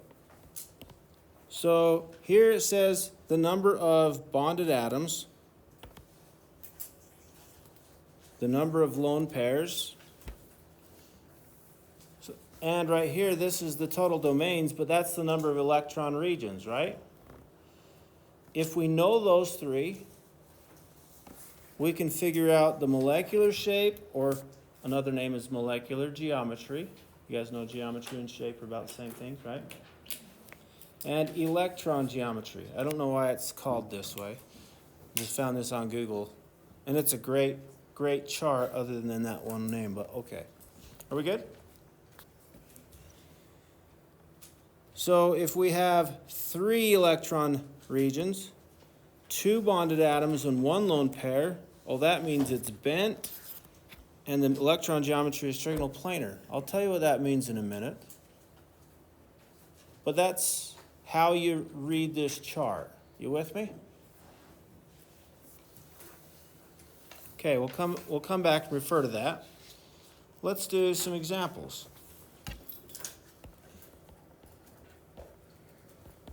BF3. We just drew this one, right?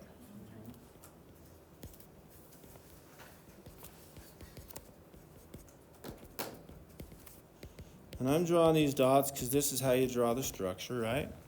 There, I drew my structure. How many electron regions does this compound have? 3. Remember, we're only counting on this around the central atom. 1, 2, 3. We have 3 bonded atoms and 0 lone pairs. You guys okay with BA for bonded atoms and LP for lone pairs? Okay. So we're going to look, so we have 3 regions. Here it is. Let me use a different color. So we have 3 regions or 3 domains. And then we have 3 bonded atoms and 0 lone pairs. That means our molecular geometry is trigonal planar, and our electron geometry is trigonal planar. What's the difference between electron geometry and molecular geometry? Yeah. When you're looking at regions, is it per element or for the entire The central atom. For the central atom. We only count the regions around the central atom. That's the key part that you need to know, I see. right? If we're counting lone pairs around the outside atom, that doesn't do us anything, right? We don't care about that. Just a question, how Yeah. do you find the domain, like, the domain, like, how did you Domain determine? is the same as the number of electron regions. Do you understand the electron regions? Same thing, just a different name. And I think domain is used on the test, but so is, I saw electron region on there too, so okay. So know them both, but this chart has domains. I call it electron regions. Are we okay?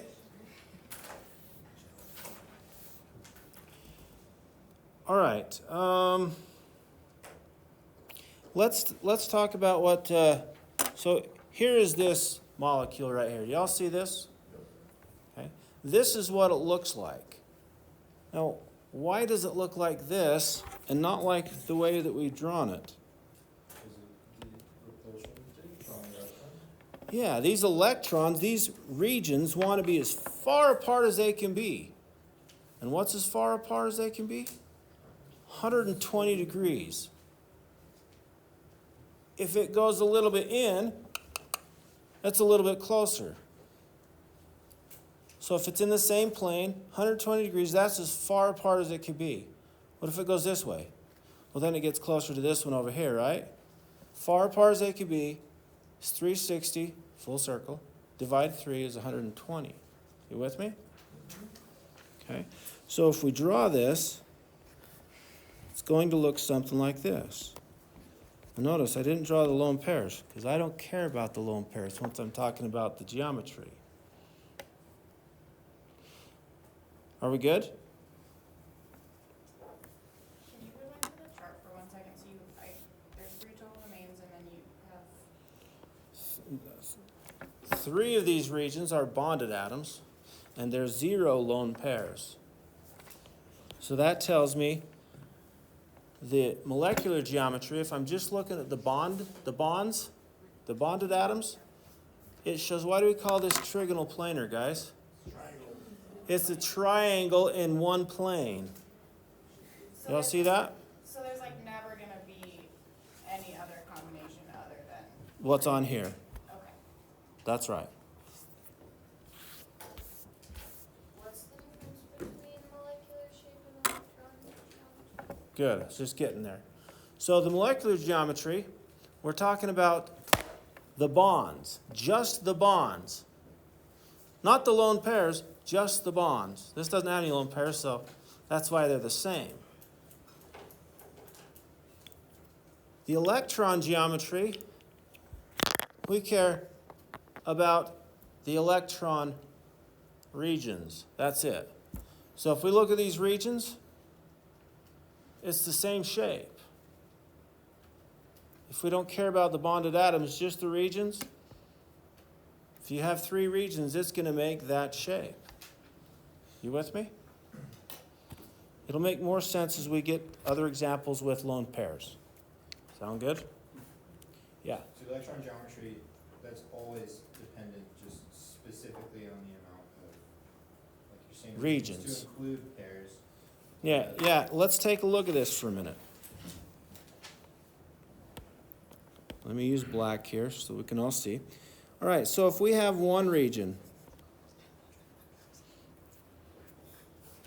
well, one region, there's only one molecule that's possible for one region, and that's H2.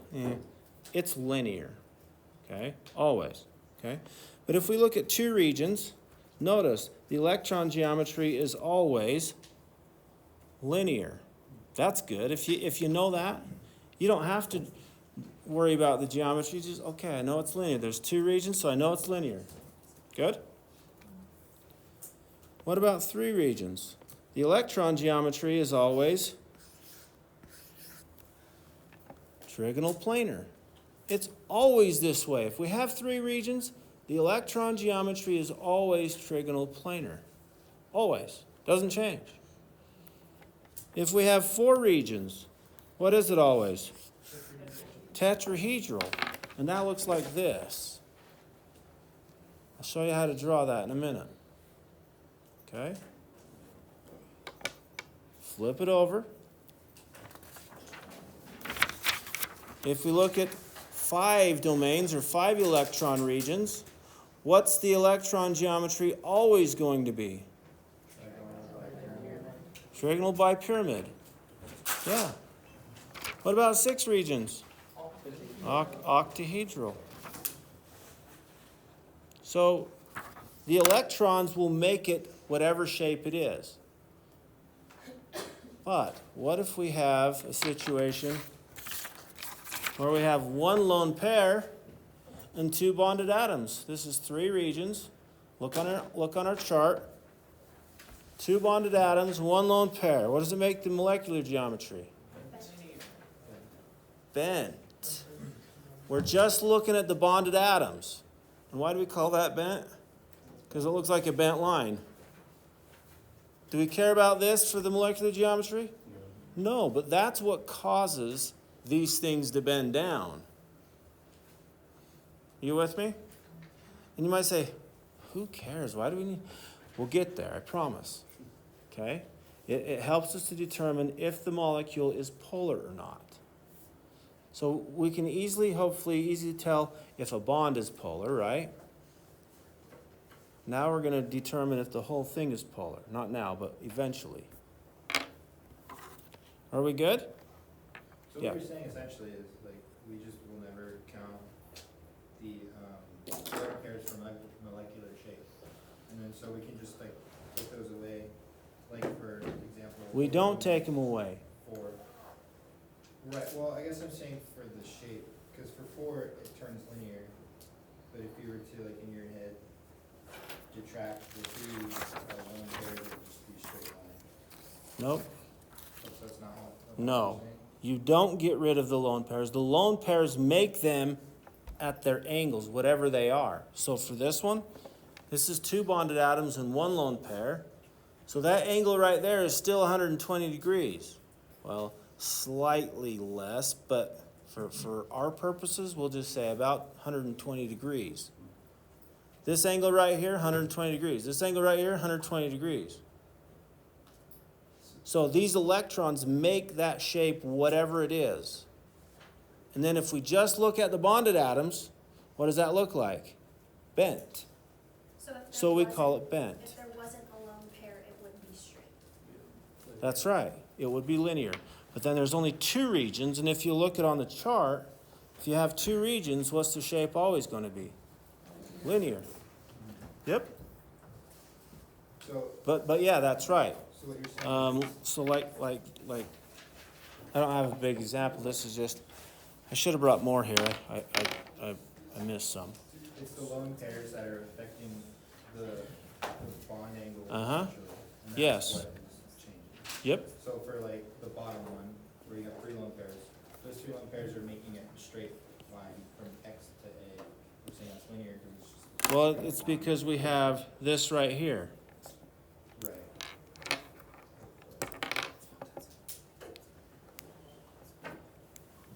These electrons are still there. Mm-hmm. But what does that molecular shape look like? It's just a line. If we're just looking at the atoms itself, it's just a line. Yeah. All right. Let's do...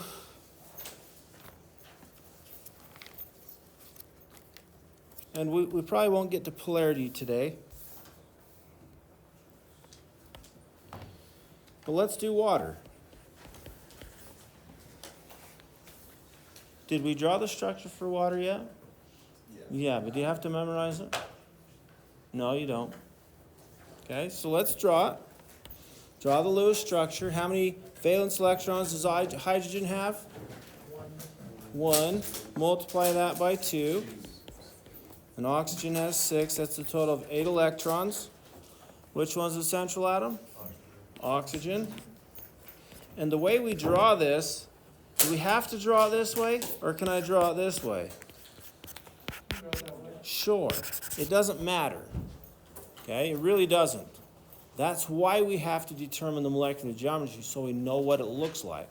Because it does not look like this. It doesn't even look like this. Okay? So we have 2 4, so we have 4 left. And where are we going to put them? Around oxygen. We used all 4. They all have an octet. That's our first step. Now let's count the bonded atoms and the lone pairs. How many bonded atoms around oxygen? 2. How many lone pairs? 2. Well, first of all, how many regions do we have? 4 regions. Let's count them. 1, 2, 3, 4. Those lone pairs are regions. You with me? So remember, the number of regions is lone pairs plus the number of bonded atoms. So that's a total of 4 regions. So now you go to this sheet, and we go to the 4 region, or total domains is 4. And we find 2 bonded atoms, 2 lone pairs.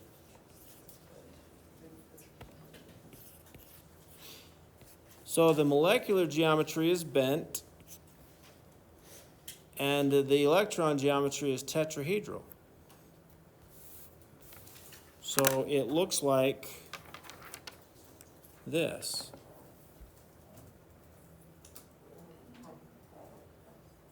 I know this is kind of small. Y'all see that okay? Yeah. I'm not even saying, oh, we'll draw it.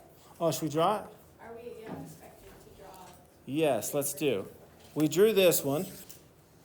Now let's draw this one. Here's the oxygen. Let's use a different color.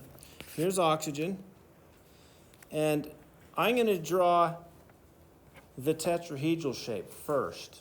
So you guys can just watch for a minute. In fact, you can copy if you want. So I draw one bond or one region going straight up. Another bond about a 45 degree, and it doesn't have to be perfect. And then another one, we're going to draw another 45, but we're going to draw it as a wedge. And another one, we're going to draw another wedge, but it's going to be dashed. What does that mean? Yeah. So if I'm looking at this right here, you guys didn't know when you take pictures, something's in focus and the stuff in the background's fuzzy, right? Or if you look at this, I'm looking at this, I can see all the details in this. When I look at that clock, it's a little bit fuzzy. Or the mountain back there, it's a little fuzzy, right? Okay? So this wedge is something sticking way out front, so it's sticking out of the page. And the dashed wedge is in the page. And then these two right here are on the plane of the page. You with me? So if we were to draw this as water, get rid of these X's. And does it matter where I put the waters, guys? It really doesn't, because they're all about 109 degrees apart. I like to put them right there, because, or the top version, doesn't matter. And then that's a lone pair, and that's a lone pair.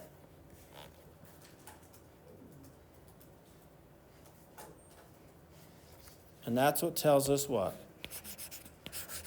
It's bent. Are we good? So, can you all see the little picture right here? It kind of shows that a little bit. You can always use that if you can make sense of that. Yeah. So it's kind of throwing me for a loop that the like vectors, the little triangles are on the left side, not the right side, Because on the picture, here, okay. it's on the right side. This is, no, it doesn't. Because watch. Ready? So let's see. Your right side is that way, right? So if I draw it like this, that's the way I drew it. This one's coming out and this one's going in. Can I do it like this? It doesn't matter, right? As long as they're like oriented correctly. Yeah. in space. So I can draw it like this, no big deal. And this is just the way I draw it. And I would suggest you guys pick a way to draw it and get good at that, right? So here's, and I can draw it this way if I wanted.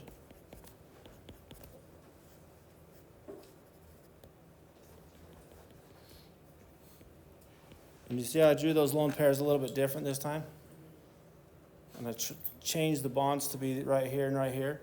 That's okay. They're all the same because they're all about 190 degrees apart. Good? But either way, what's the shape? Bent. And just to specify, it's a bent tetrahedral. The electron geometry is tetrahedral. Molecular geometry is bent. Question? This chart is showing, like when we have a bent, it's just showing the pairs as like bubbles, Yeah. not the. Kind of like this. Yeah. Yeah. So. But they're still pushing it out. Right. Well, I guess I'm saying, do we always draw it that way with pairs, or do we draw it like this where it has them? Whatever you want to do.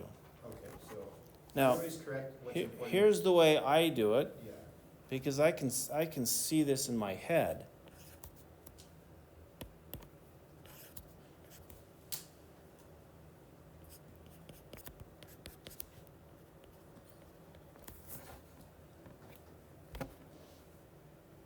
For that one. But what about for NH3, ammonia? This is going to be like this. I like to draw the lone pair on top. That's the one sticking straight up. And here I don't draw a line and a dot. I just draw dots.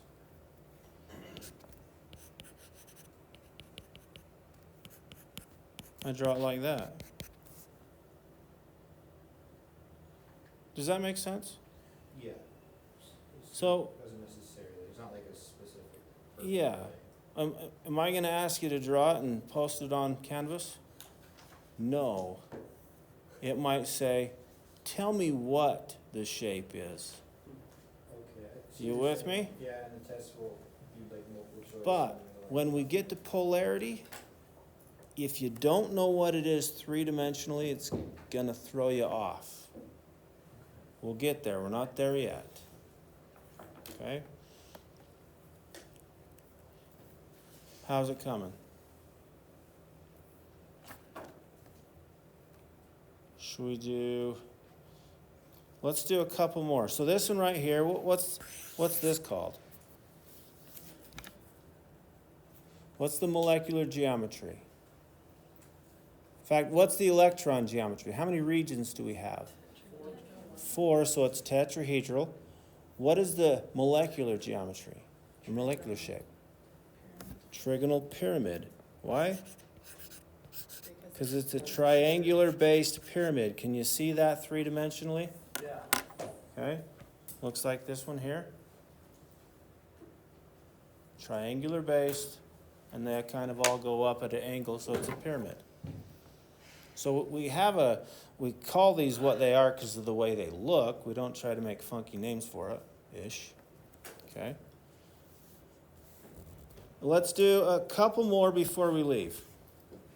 So let's do PCl5.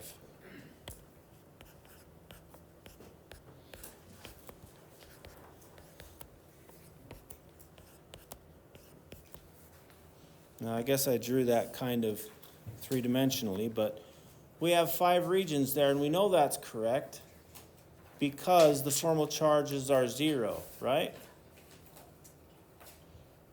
So this has 5 regions. How many bonded atoms? 5 bonded atoms. How many lone pairs? 0 lone pair. So what's the shape of this thing? Look on the back side. 5 bonded atoms, 0 lone pair is trigonal bipyramid. Oh, so let's see how it looks three-dimensionally. There's the chlorine on top, chlorine on bottom. And then we have kind of a wedge coming out here, right? And we can draw it on the other side if we wanted. Chlorine, chlorine, and then coming out here, chlorine. So here's our triangle, and it goes up to a pyramid on both sides. That's why we call it trigonal bipyramid. Do y'all see that, or is it just messy drawing? I'll have to get I don't have these ones here.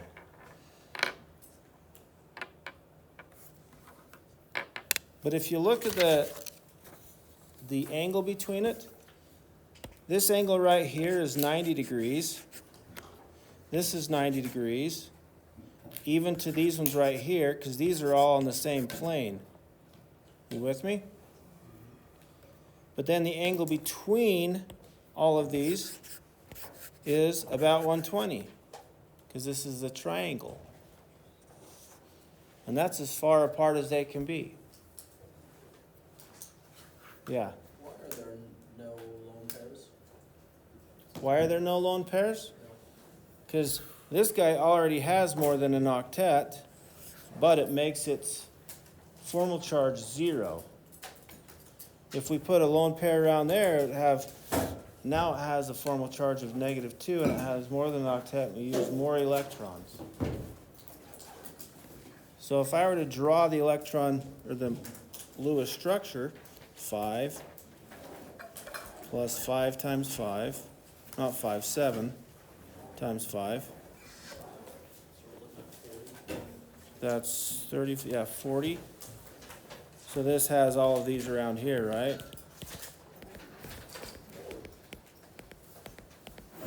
And if we count all those won't be there, and it uses all of them, and all their formal charges is 0. Oh, it's only lone paired around the central guy. That's right. That's right. Okay. We only That count was this. my confusion. Yep. Alright. Yeah, Liana. Is this, are we ever, like, does this apply to polyatomic ion? Yeah. Okay, so that is essentially like why the way that it's arranged matters, is because it will change the shape that it's in. Yep. Depending on. Yes. Yep. Okay. I think we're good for now. We'll finish this up a little bit next time and then talk about polarity. Okay? So practice getting good at this. You guys have the worksheet from last time, right? Yep. Practice, practice, practice. The answer key is online. If you don't have a worksheet and you want a paper copy, I have some. Have a fantastic day. Thank you. Thank you. Thanks. Take care. It's on red. There's two of them. One is like a Jordan.